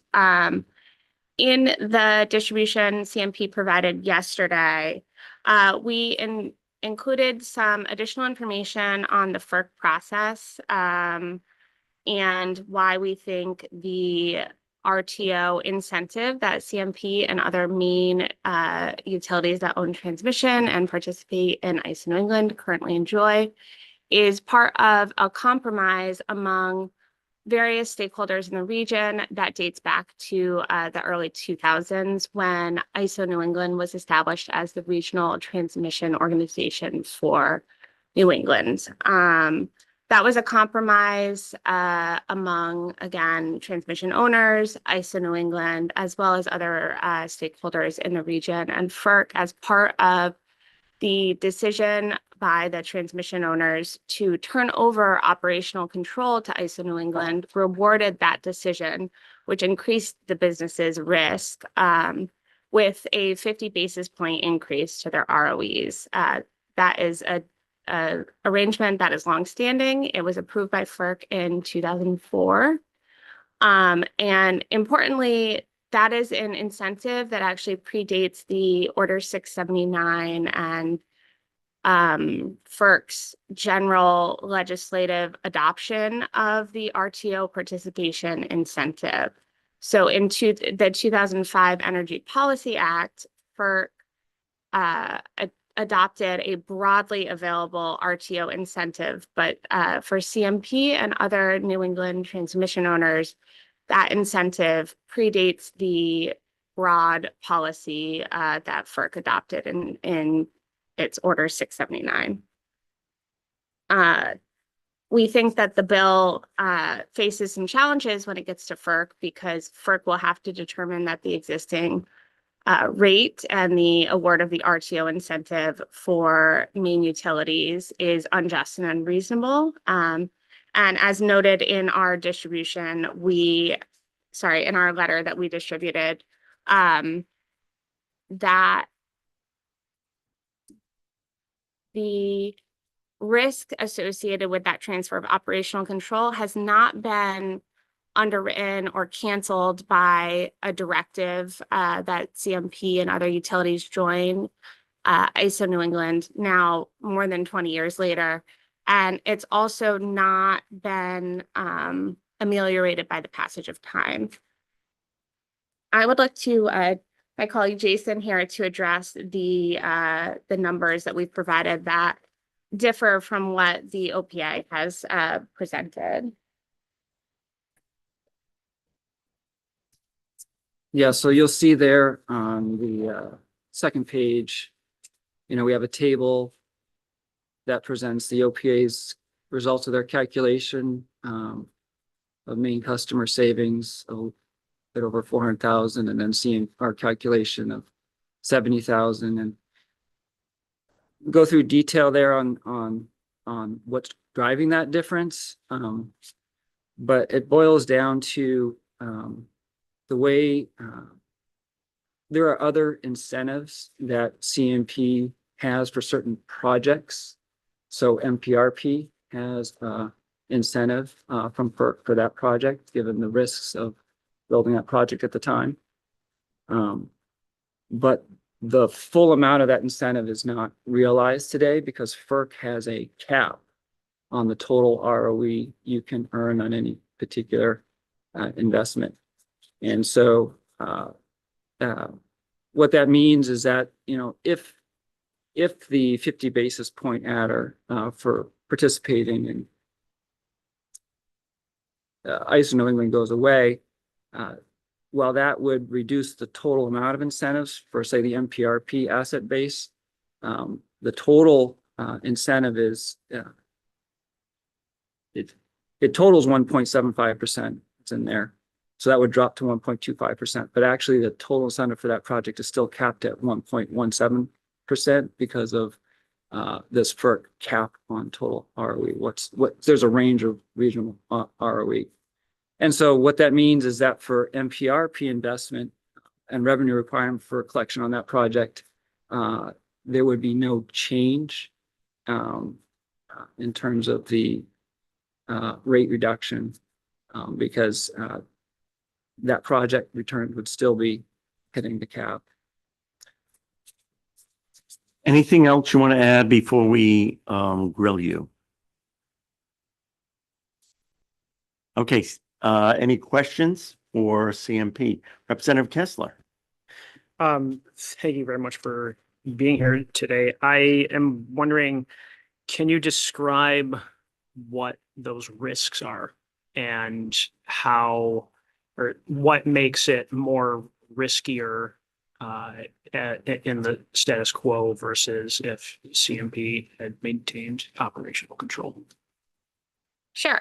So I can start and maybe I'll pass it over to Jason if he has anything to add. But in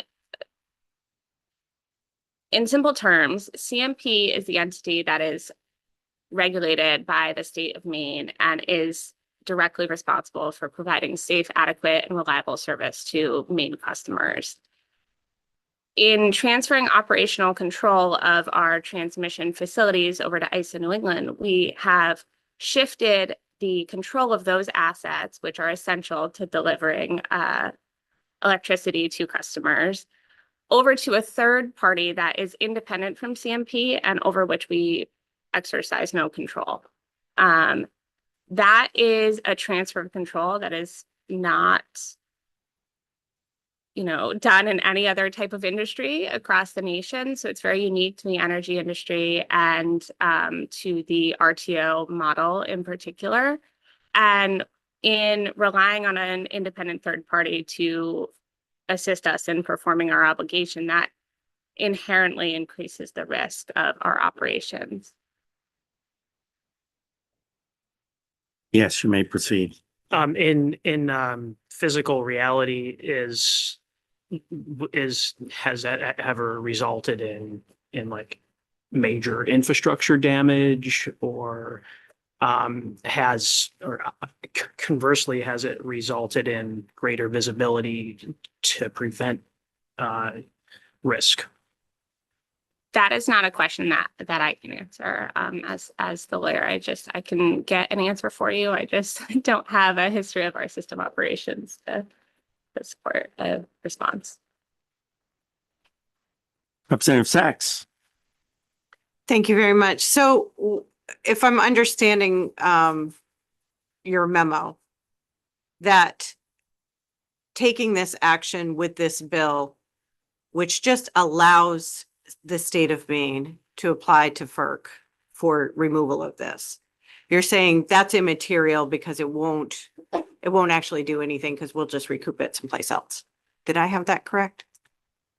No, I don't think that is quite what we are stating in our memo, Representative Sachs. I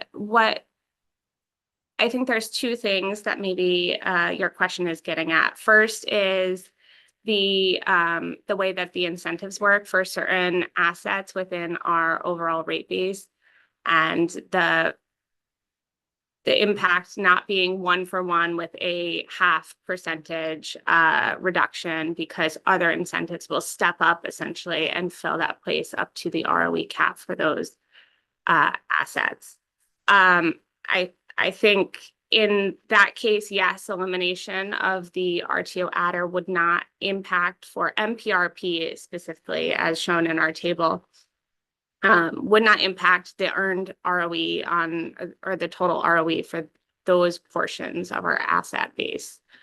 In terms of the bill being immaterial otherwise, more broadly, Maine can direct that CMP participate in, and other transmission owning utilities in the state participate in ISO New England, but FERC is the only entity that can revise our rates. And currently, the rates on file with FERC for transmission incorporate that 50 basis point incentive for participation in ISO New England. Ergo the bill. So thank you. Any follow-up? No. Okay. No. Any other, Representative Foster? And then, I'm sorry, I missed Representative Runte. He had his hand up first, and then Representative Foster. Thank you, Mr. Chair. So just to clarify, there's a collection of incentives available. You all are at the cap at the moment, including all those incentives. However, if one of them dropped out, there's still more available incentives that would still bring you to the cap. I would clarify a little bit that there is a set of assets within our rate base for the MPRP project that are at the cap, as well as for our 2003 to 2008 pool transmission facility additions, currently at the cap with the inclusion of the RTO incentive. That is not our entire rate base. And overall, I think as we explain in our response to a prior question on the final page of our memo, in the aggregate, CMP's ROE is not at the FERC set ROE cap.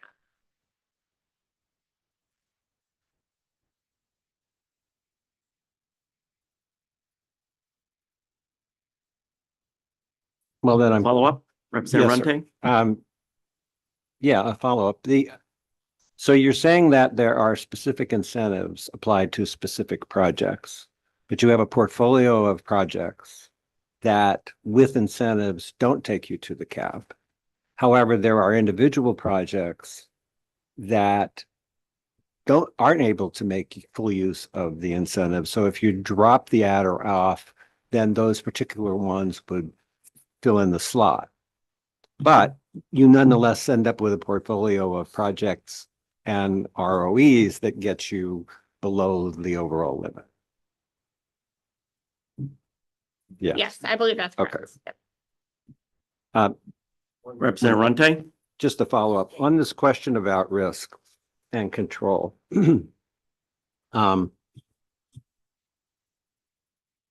Has there ever been any quantification of what that consequential risk might be due to relinquishing control to the RTO?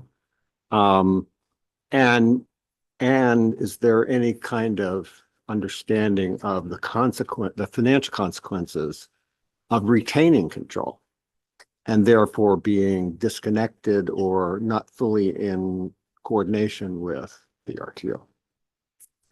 I'm not aware whether such an analysis on either count has been conducted. We can check internally and confirm that response. Representative Foster? Thank you, Mr. Chair. A couple of things on these calculations. On the last page of the memorandum, in answer to my question, you have stated that your actual return on investment, ROE, is 11.32% below the 11.74% cap. And that's because of what you actually returned as a profit, if you will, versus what the cap was. Is that correct? That's why it's lower. You didn't hit the cap. Yeah, I would say that it's lower because it's it's the weighted average across all of CMP's rate base for transmission. So, And we've been told here in the committee over the years, occasionally, that even though CMP has a limit set by the PUC, if you will, and somewhat by this committee, that they very seldom reach that level, and that is shown here, I would guess. If I may. A follow-up. Thank you, Yes, Mr. Chair. question. So on page 2, if you could, you're showing your calculation of a rate reduction of 900,000, which would result in a customer savings of $70,000, quite a bit, substantially less than what the OPA had from their numbers. And if I look at the chart below, can you explain where that shows that, and I'm guessing it's in the PTF line, but where that shows that difference results from? If that indeed does show that, or if you can explain that. Thank you. sure, yeah. So if you look at that table below where it says MPRP and then the 03 to 08 PTF, those are the specific projects which have incentives. And so you see the authorized project incentives, 1.25% for MPRP and 1% for those 2000s projects. And then there's the RTO and adder. And so when you add those all up, you get to that total ROE adder. But that, so the second to last column there is showing you how much that incentive is over the cap. So if you were to then reduce that incentive over the cap by 50 basis points, so for instance, MPRP is still over the cap. So there's no net reduction in ROE for MPRP. There would be 0.17% reduction for these other projects here. And then, of course, for the rest of CMP's rate base, it would have that 50 rest of CMP's full transmission rate base would have that 50 basis point reduction. And just to clarify, that's where you get your calculation. in That's the right. table So then above. when you weight that all together in the calculation, in the formula. Any other follow-ups, Representative Foster? No. Any other questions for CMP? Thank you. Up, Representative Geiger. Thank you, Mr. Chair. So just out of curiosity, given the case you're making that there's really no savings, you're not at your cap, you never are, why are you here? Why are you putting in a second strongly worded letter to us not to do this? What does it matter to you?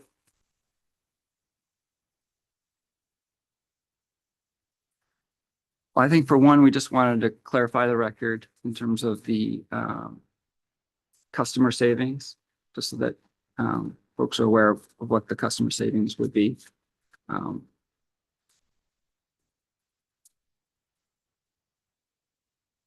then otherwise, just to express the company's position on there are benefits to participating in the region, but there's also risks. And just want to lay that out for the record. And you can see too, we haven't talked about, but there's a table here. There are times when participation in the region has benefited customers by millions of dollars, and other times where it's been a net cost. So just wanted to provide that. So when the decision is made, that we're fully informed. Representative Runte? Thank you, Mr. Chair. Just one final thing. When we're looking at the rate reduction and customer savings, how much is the aggregate rate base that, in your argument, the 70,000 would be deducted from?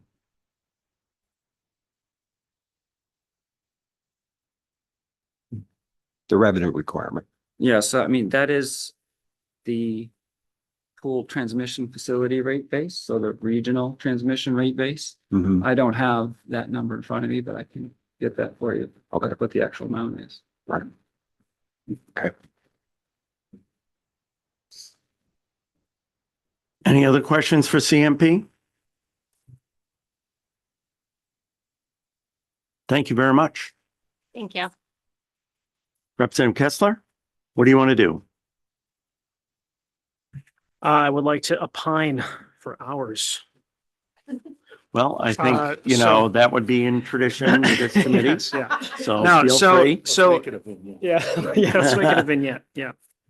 You can make it a vaudeville act if you wanted. I think, I appreciate you going over this memo with us. It doesn't change my thoughts about the overall point of the bill and the necessity of it. And I think a lot of those arguments really, this isn't even the appropriate venue for those arguments. Those arguments should be made at FERC. And we should absolutely move forward with this bill in the hopes that even if the savings aren't as great as what the OPA has stated, and it's more along the lines of this memorandum, it's still savings. And so I would be absolutely in favor of motioning ought to pass. However, just wanted to clarify, given Lindsay's review of, where things go in the statute, I would defer to the others on where they would want to have it in the statute. So that's where I'm at. I've not made a motion yet, though. Representative Sachs? So just to get the ball rolling, I will. I move that I moved ought to pass as amended, with the amendments being utilizing the current definition of regional transmission organization and placing this in part 3. Is there a second to that motion? Seconded by Representative Geiger. Debate, discussion? Representative Foster? Thank you, Mr. Chair. They may not have anything to add, but I would wonder if Versant has anything that they have come up with since, considering that Jermaine has provided us with this memorandum on the numbers that they might share if different than what we've heard before.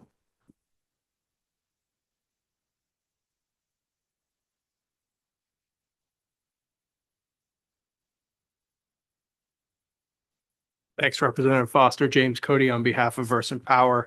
At this point, we don't have anything additional beyond what you've heard from Central Maine Power to offer, but we'd obviously be happy to follow up with any specific questions or data at your request. Any follow-up questions for Versant? Any questions for Versant? Seeing none, thank you. Debate, discussion? Are we ready for a vote? Representative Foster?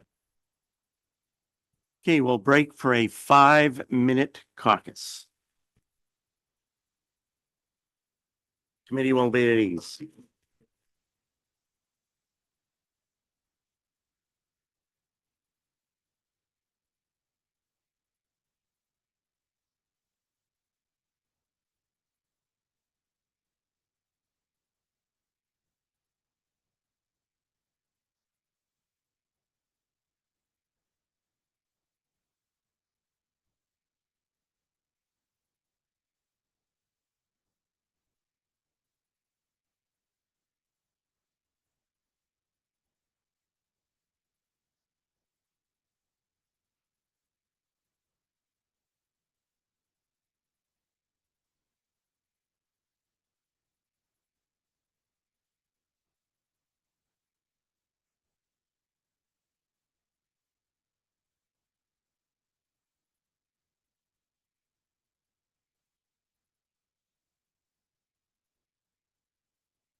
Ready for the vote?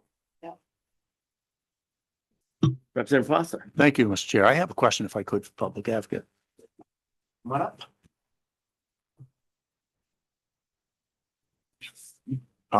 One question that came up, you, public advocate Sanborn, thank you. You mentioned about this, bill that public advocate's office would be going to fight for this or argue for this or whatever. Can you give us some idea of what you think that might end up costing to do that? I don't know what's involved for litigation and who, if you can do it yourself or if you have to hire consultants. Thank you. This is a great question. So let me see if I can think through it out loud on mic at the risk of, stepping in it. But as I mentioned earlier, we do already retain a consultant whom we rely on with regard to our participation in FERC formula rate review annually anyway. And so in a normal year, what we do anyway is that we are at the table participating as an intervener in that proceeding to the extent there is opportunity to participate, which is somewhat limited.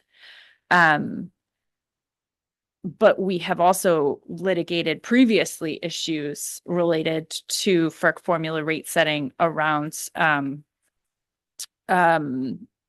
asset condition projects back in 2023. We recently won a FERC order related to asset condition projects in 2023. We've been able to do all of that within our existing budget. And utilizing our existing consultant relationship, which we share with other New England consumer advocates in order to keep the costs low. But also having FERC counsel when necessary because we had to appeal a particular order of FERC. So we have a relationship with a Washington, D.C. FERC counsel attorney firm. And we've been really good at keeping their bills very low because they can be very expensive. But the deputy public advocate in my office, Drew Landry, is very experienced in this work. He is quite focused on it. A large portion of his job is already focused on FERC proceedings and on ISO New England participation and NEPOOL and other regional bodies for end users. So I guess all of this to say, we can absolutely do this within our existing resources. And while we may need to hire some outside either a lawyer or financial analyst assistance throughout the process, all of that is the type of thing that we do in the normal course anyway. Representative Foster? Yes, so with all of that, Yeah. you're telling us you can handle it with your current budget. Within existing resources, I think is the way we usually frame it. Mhm. For the OPA? Okay, are we ready for the vote? Lynn?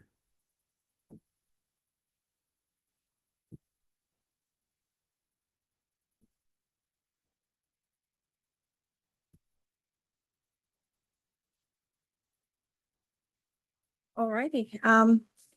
Beginning with Representative Rente. Yes. Representative Rente votes yes. Representative McIntyre. No. Representative McIntyre votes no. Representative Foster. No. Representative Foster votes no. Representative Kessler. Yes. Representative Kessler votes yes. Representative Sacks. Yes. Representative Sacks votes yes. Senator Lawrence. Yes. Senator Lawrence votes yes. Representative Paul. No. Representative Paul votes no. Representative Webb. Yes. Representative Webb votes yes. And Representative Wadsworth. Nay. Representative Wadsworth votes no. So it's 5 in favor, 4 opposed, 4 absent. Okay, the opposition, is it ought not to pass? Is it ought to pass as amended? Ought not to pass. Okay, ought not to pass. So there's enough for us to determine, at least right now, which is going to be the majority report. So we'll, yes, Representative Sacks? May I just note that this is an emergency? Do we want to strip the emergency now here? Well, we've had a vote on the ought not to pass. It was not in your motion. Right. But you would need to reconsider. And then we would have to add stripping the emergency from it and then revote. So is that what you want to do? Yes. Okay, so I understand that as a motion to reconsider. Yes. Is there a second For those on the prevailing side, is there anybody? from anyone? Representative Webb moves to reconsider. All those in favor of reconsideration? All those opposed? 5-4.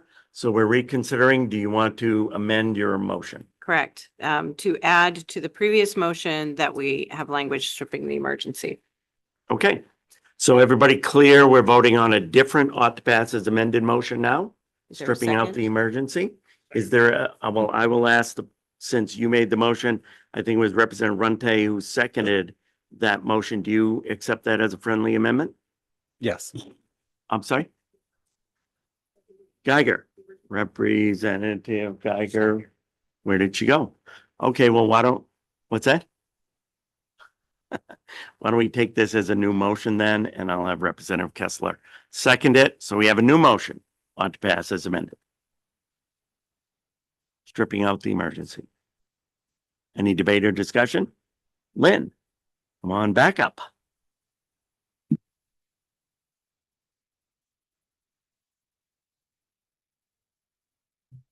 Thank you.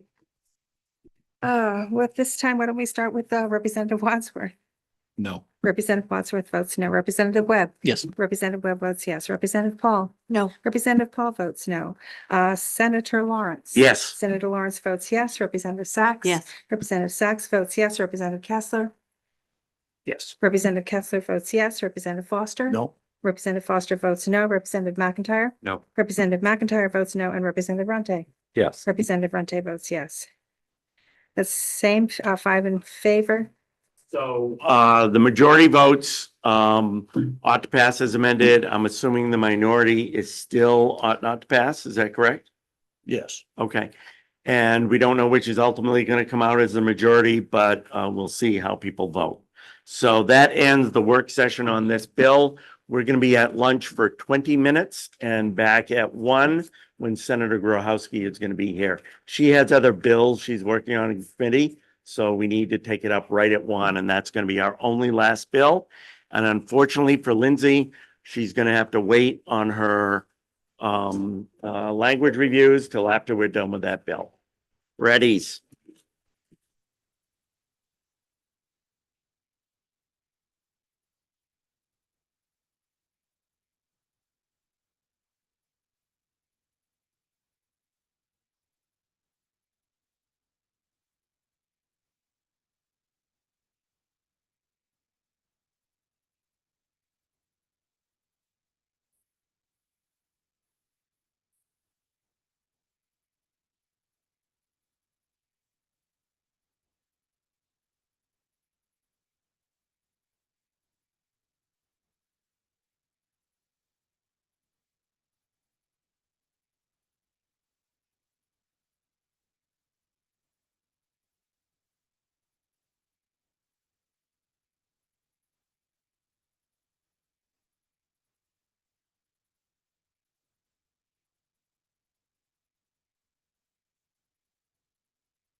So we're back with the Energy Utilities and Technology Committee, and we're happy to have our other Democratic senator with us. So why don't you introduce yourself and then we'll begin with your bill.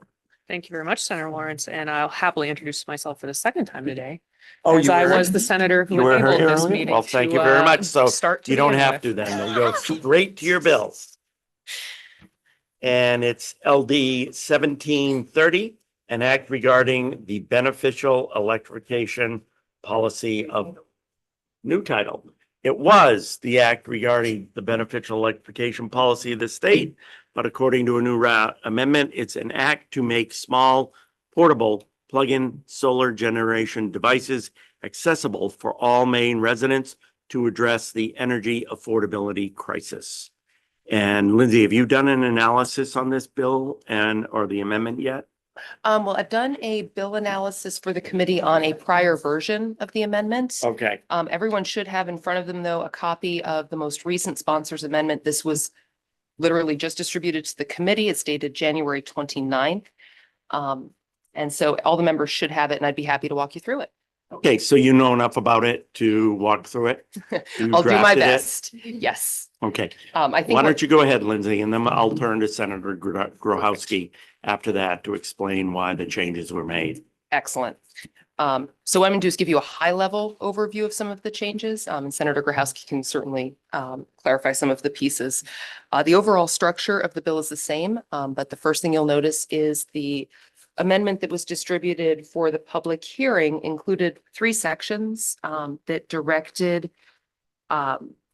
the amendment to the Maine Uniform Building and Energy Code to require buildings with 4 or more residential dwelling units to have at least 1 outdoor individual branch circuit per unit.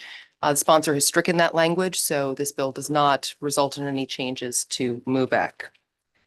So the bill then is simply the section in Title 35A, providing for the use of plug-in photovoltaic and battery systems in accordance with the section. So we've got definitions that there have been a lot of small changes to the definitions. I'm not going to walk through those. Part of the reason we didn't highlight the changes that were made is that lots of little words moved around, and I think in the end it would have been more confusing. So you can see we've got a definition of an eligible system, which is a plug-in battery system or a plug-in voltaic system with standards for those. We've got a definition for plug-in battery system as well as the plug-in photovoltaic system.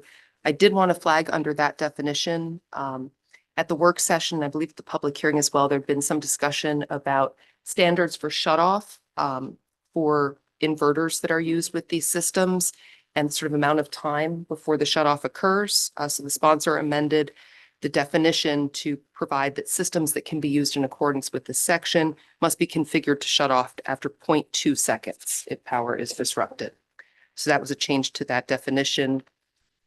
Turning the page, the sponsor has amended the capacity limitations. So the capacity now, you can use 1 or more eligible systems with combined inverter output of up to 420 watts. The original language was 1200 watts. Except in paragraph A, we do have an exception allowing for more than 420 watts, but no more than 1200 watts, subject to the requirements that it's installed by an electrician licensed in the state, utilizes a dedicated circuit with a single outlet, and the customer complies with the notification requirements required in the law. So only those units that are greater than 420 watts, only in the usage of those types of units is notification to the utility required under subsection 5. Sponsor retained the net energy billing participation prohibition, and the notification more or less stays the same.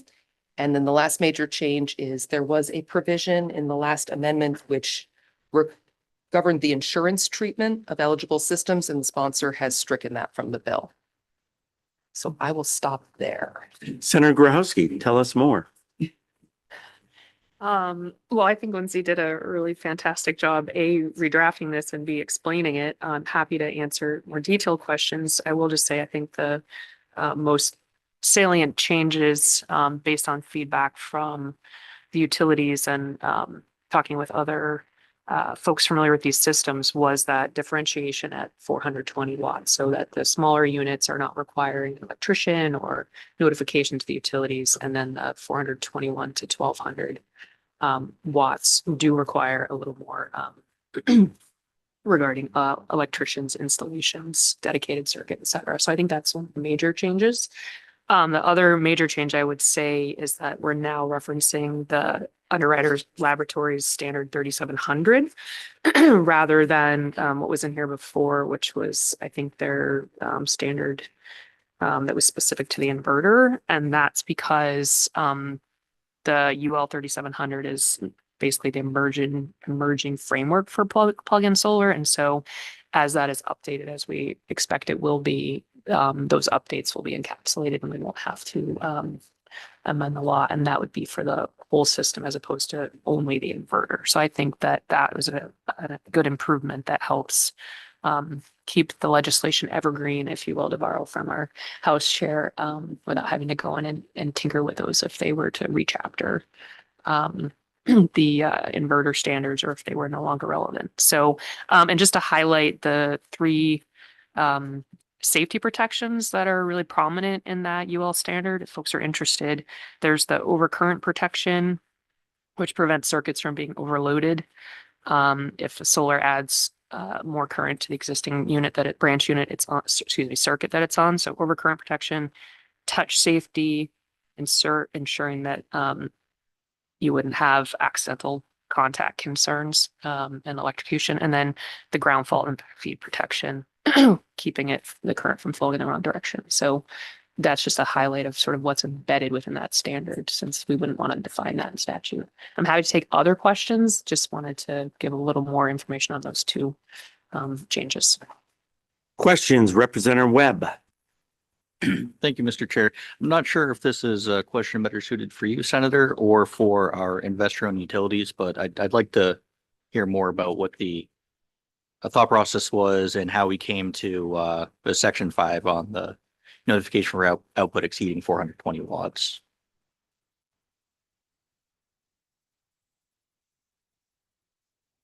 Senator Grohowski. Thank you. Just to clarify, Representative Webb, is your question around what about 420 and above in the utilities opinion necessitates them to have the notice from the customer that they are using this at their house? Yeah, correct. I know there was a lot of discussion there, and I just wanted to hear if the IOUs were happy with that language. So Senator Grohowski, was there a particular utility that you dealt with on this, or did you deal with both of the IOUs? I would say both, but it was triangulated through James Cody at Versant. So Mr. Cody, would you like to come up and help us understand how 420 was reached as the number?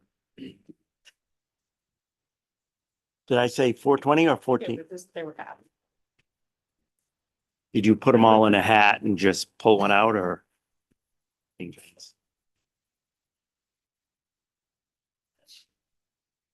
Thank you, Mr. Chair, members of the committee. I'm James Cody on behalf of Versant Power. Quickly, in regard to Section 5, I would say that we are supportive of this provision. We appreciate the sponsor incorporating this. And to the best of my understanding, I think we were talking a lot about 400 watts during the public hearing. And I think when we actually break that down and look at what they're doing in Europe and put that in context, that the specific number that should have been used was 420. So that's where we arrived at that. A question, Representative Webb? Thank you, Mr. Chair, and thank you for coming up and speaking to this. That all makes a lot of sense. And while you're here, I also would like to know if you have any concerns with the bill as drafted currently. So two considerations, which I've shared one of them with the sponsor. In section, on page 2, section number 3A, one of the considerations that we had posed for the committee was to include zero export controls in the capacity limitations. I know that there is some difference of opinion as to whether or not those are necessary or not, but from Versant Power's perspective, in terms of the way that we are looking at the grid, we would appreciate if zero export controls were adopted as part of that definition. And then the only other consideration that I would pose is we had talked a little bit about whether or not the underwriter's laboratory and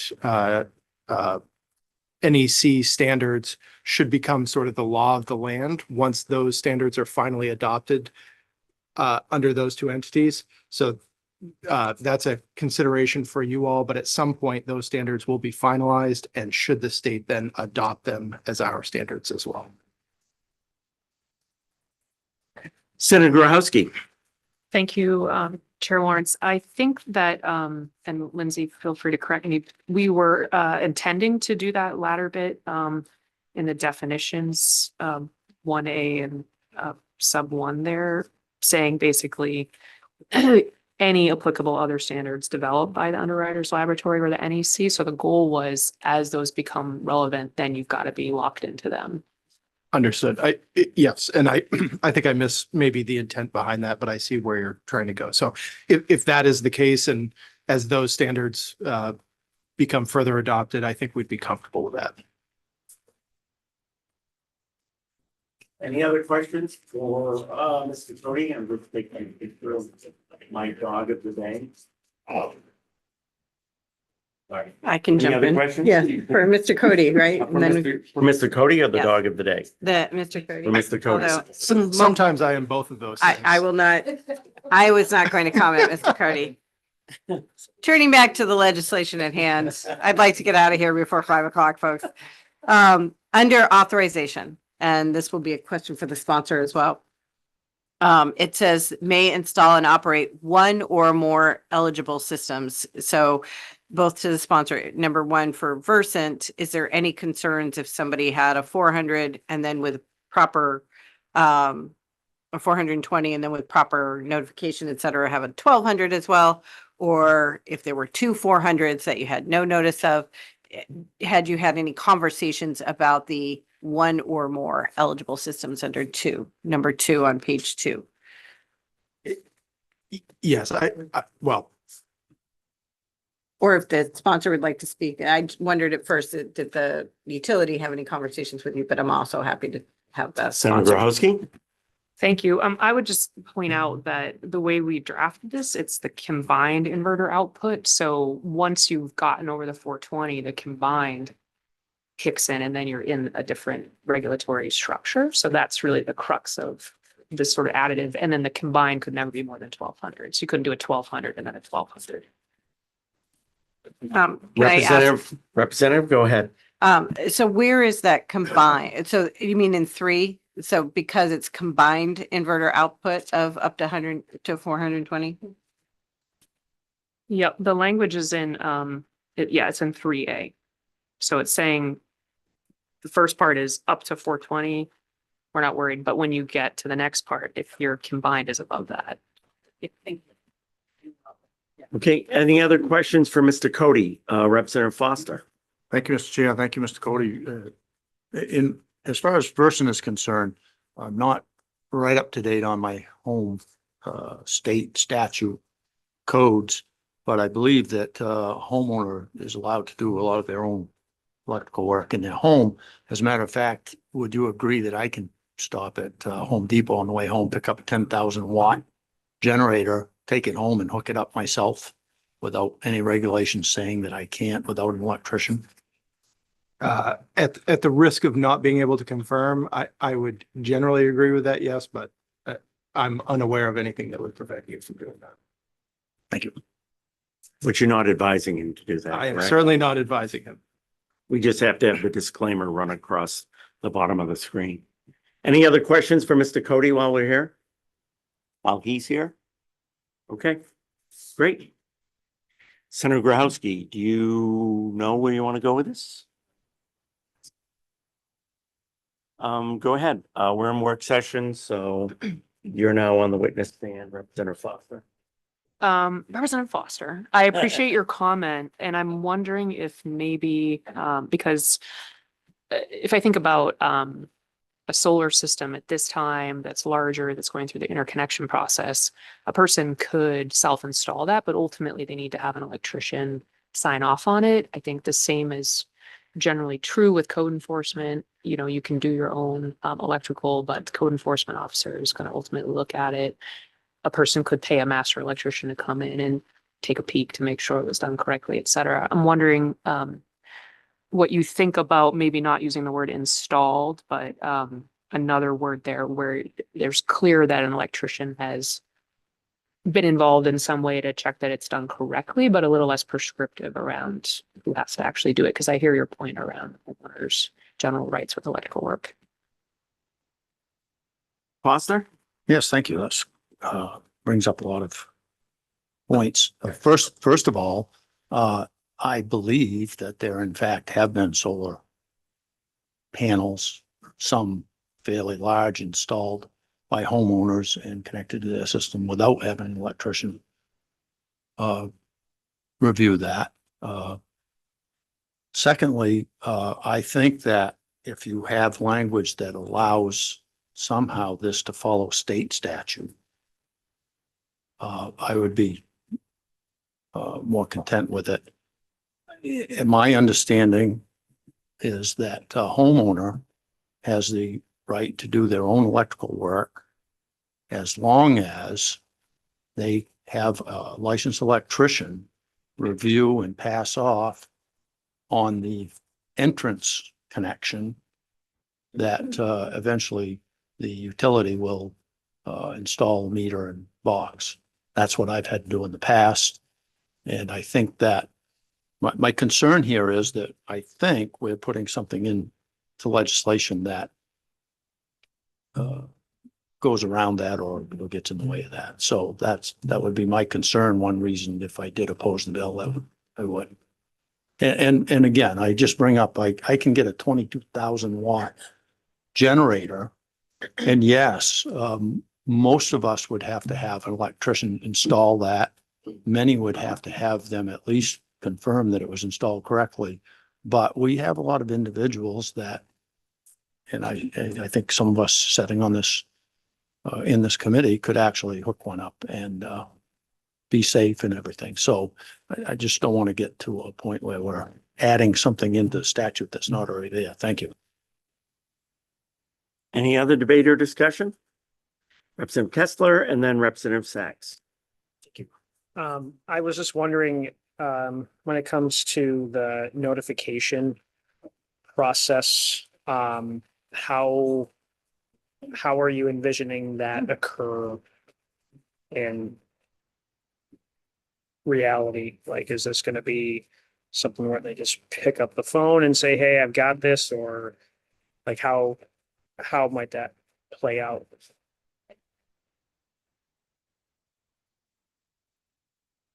Senator Grahowski. Thank you, Senator Lawrence. The way that it's currently drafted, you know, there would be a standardized form that the commission would have. So I think the best, that's in number 5 there, sort of second sentence, I think. I think that would be good because it would be consistent between both utilities. And I think it would be pretty basic because it says, you know, it's your address, the capacity of your system, and that you're complying with the section. So there might be some check boxes of like, here's what the compliance requirements are. Did you do these? Sign your name. I don't know exactly how the utilities would envision wanting to receive these. I know they have like dedicated email addresses for certain types of business, online forms. Maybe they would utilize one of those, but I think we don't need to be overly prescriptive on that. I think they're more interested in the information than the way that they would set up to receive it. Any follow-up, Representative Kessler? Representative Sachs and then Representative McIntyre. Thank you. One clarification and question, please. So you had noted that overcurrent, touch safety and ground features. Did you infer that those were part of the standards under eligible system? Is that where those went? Thank you, Representative Sachs. So the yes, so the eligible system definition is saying that it must be listed or certified in accordance with the UL subject 3700 is one of the options. Again, and 2 is also citing the UL 3700. And 3 is citing the code, which could be built off the UL standards, most likely. So in all those cases, the eligible system has to be within that compliance. And then those are key or core principles of the UL 3700. Those 3 things. Those That's 3 things, yeah. okay. Thank you for the clarification. So my question was about what Mr. Cody brought up about zero export controls. That was probably the concept I was least familiar with when we started this bill. And I wondered if you could both explain your thought process around noting or not, or maybe it's here somewhere and I just didn't see it. Thank you, Representative Sachs. So this was one of the concerns and recommendations, as you heard, that the utilities presented. We also had received a lot of testimony about reasons why you might not need zero export controls. And one of the considerations would be around the cost and the complexity of installing those systems, not extremely complex, but more than the way the bill is currently drafted. So, since that work session, I know I've had an opportunity to talk to some different engineers, electrical engineers, and then also there was a regional engineering study that we were able to look at, and that found in a scenario with 25% adoption of 1200 watt systems in a residential area, there were 0 net exports on an hourly basis. And we felt like 25% was pretty high adoption, much higher than we expect here, especially knowing that in Germany, where this has been happening for, 5 or so years, that they're at like 10% adoption, and they have, millions of these out there. So they're pretty commonly known. People see them on people's houses. It's not something that's sort of, I think the point is that to saturate at that level would be very unlikely without significant government rebates or something like that this bill does not propose. So I think the crux of it was the risk of making this impossible for people to afford versus the risk of destabilizing the grid, which some of the engineering studies showed was negligible. We ultimately decided that we wanted to make these more accessible for folks. Representative Kessler. Just a clarifying question on the zero export thing. That is where, that is a device that needs to be installed at the panel. Okay, thank you. Representative McIntyre. Thank you, Mr. Chair. Senator Grohowski, just a couple quick questions, if I may. I'm reflecting back on your original testimony where you highlighted the intent to remove barriers. Not at all intending to be a flippant question, but it falls in line with Representative Foster's theme of questions. Do we have any anecdotal situations where people have been denied the ability to use this already? Thank you for the question, Representative McIntyre. I think, so I haven't received any anecdotal evidence but somebody has applied to the utility to interconnect one of these and been rejected. I also don't know if a person would realize that they are technically required to do that. So they could have one of these units and have just plugged it in and nobody knows the difference, right? They know the difference, but the utility can't see that. They don't have visibility into that.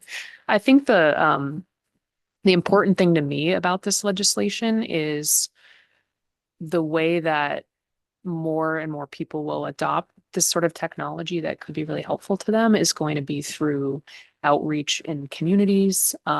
Certainly a Climate to Thrive, bringing this idea to myself and Representative Friedman pointed out, we can't advocate for people to use this if under the law, they're not really supposed to be using this without going through this complicated process that could be expensive and difficult to sort of hold their hand through for a small device, right? So the goal is to make it more possible for neighbors to, help each other. There's certainly a bunch of communities where there's energy coaches. They could learn about it, teach people, encourage them to consider it. But until it's streamlined in the way this bill is proposing, I don't think that's going to happen. And it's just really not going to take off. So while it looks like it's adding regulation in a sense, I think it's actually clearing up and streamlining where regulation already exists, that it doesn't need to exist.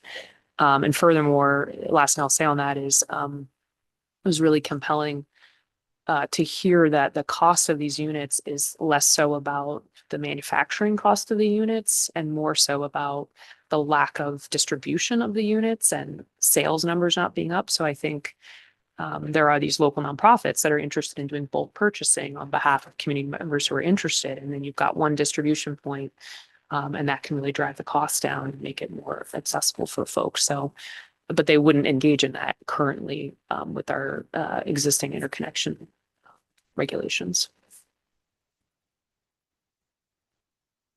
Other questions? Representative Foster? Yes, and I'll put myself back on the witness stand because first of all, I think. Raise your right hand.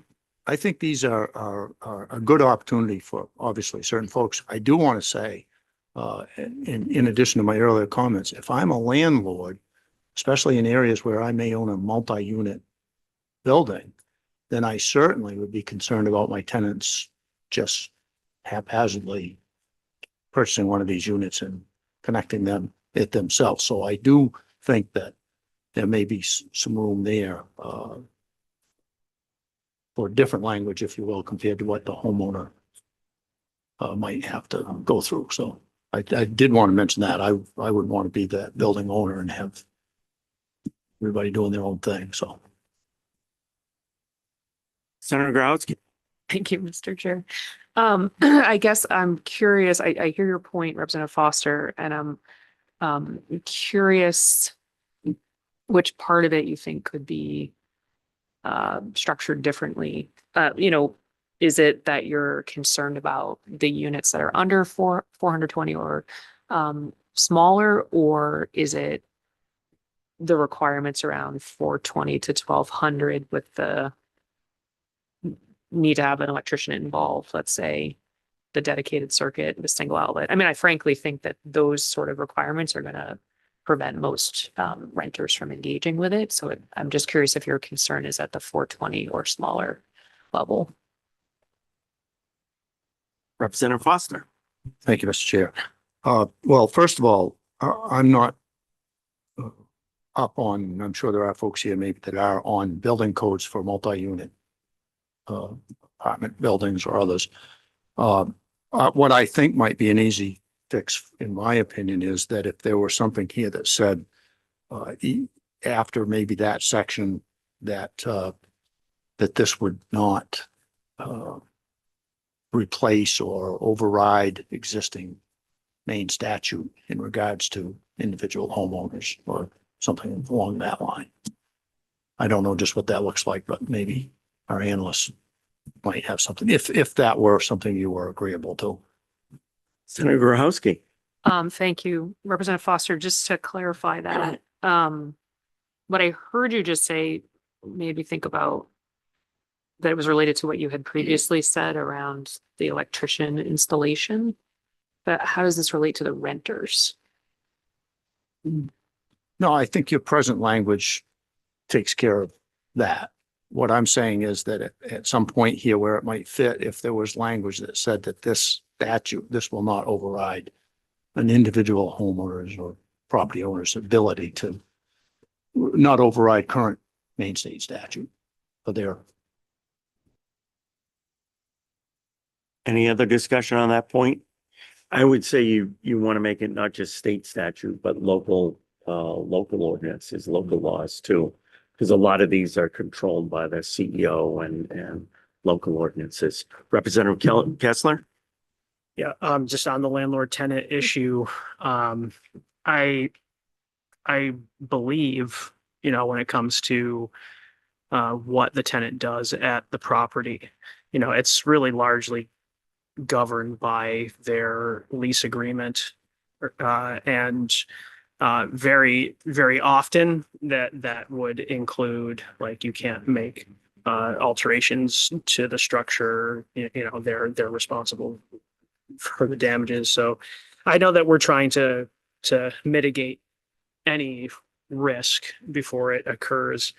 And it's so hard because even with the best of intentions and all of the language we can throw in here, there's going to be some knucklehead somewhere doing something. So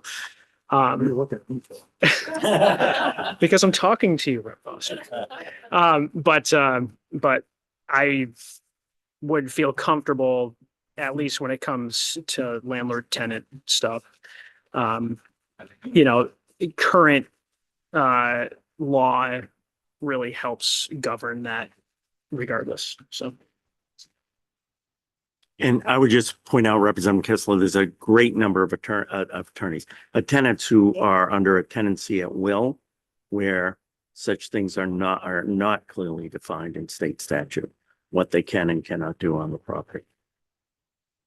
So they don't have a lease. Representative Sachs? I'm comfortable staying silent on that only because I noticed in one of the testimonies we received, there was urging us to amend this to consider prohibition of landlords and condos associations, and I would assume is municipalities, but mostly landlords and condo associations from restricting the installation.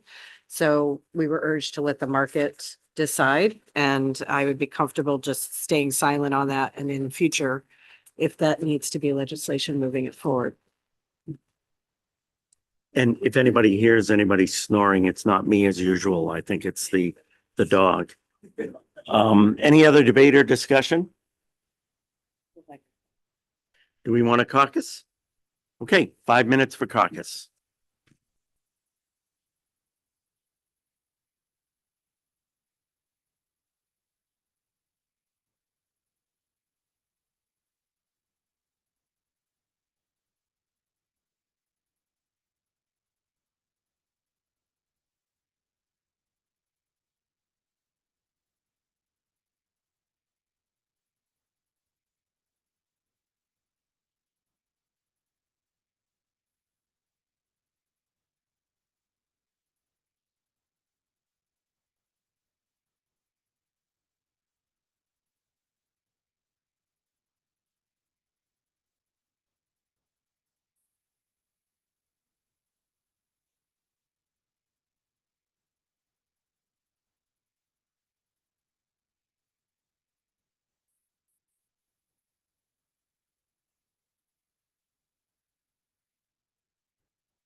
Okay, we are back in work session with the EUT committee.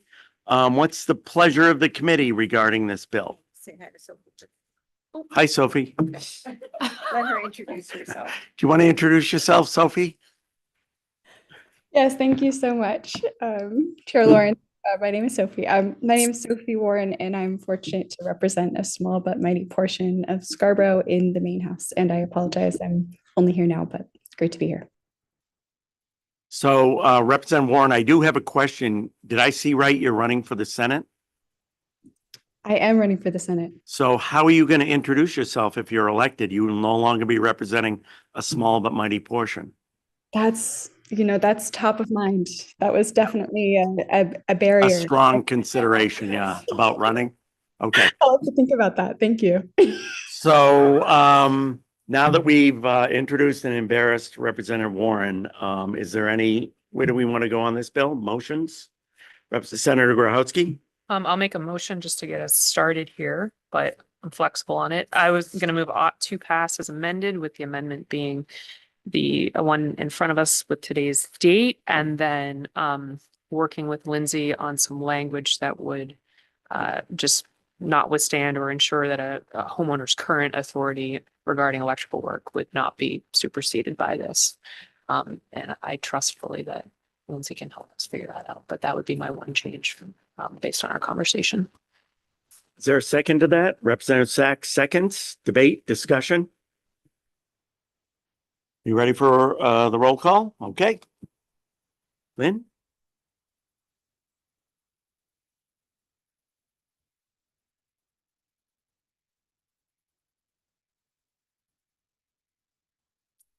Okay, beginning with Representative Runte. Yes. Representative Runte votes yes. Representative McIntyre. No. Representative McIntyre votes no. Representative Foster. Yes. Representative Foster votes yes. Representative Kessler. Yes. Representative Kessler votes yes. Representative Sachs. Yes. Representative Sachs votes yes. Senator Lawrence. Yes. Senator Lawrence votes yes. Senator Grohowski. Yes. Senator Grohowski votes yes. Representative Warren.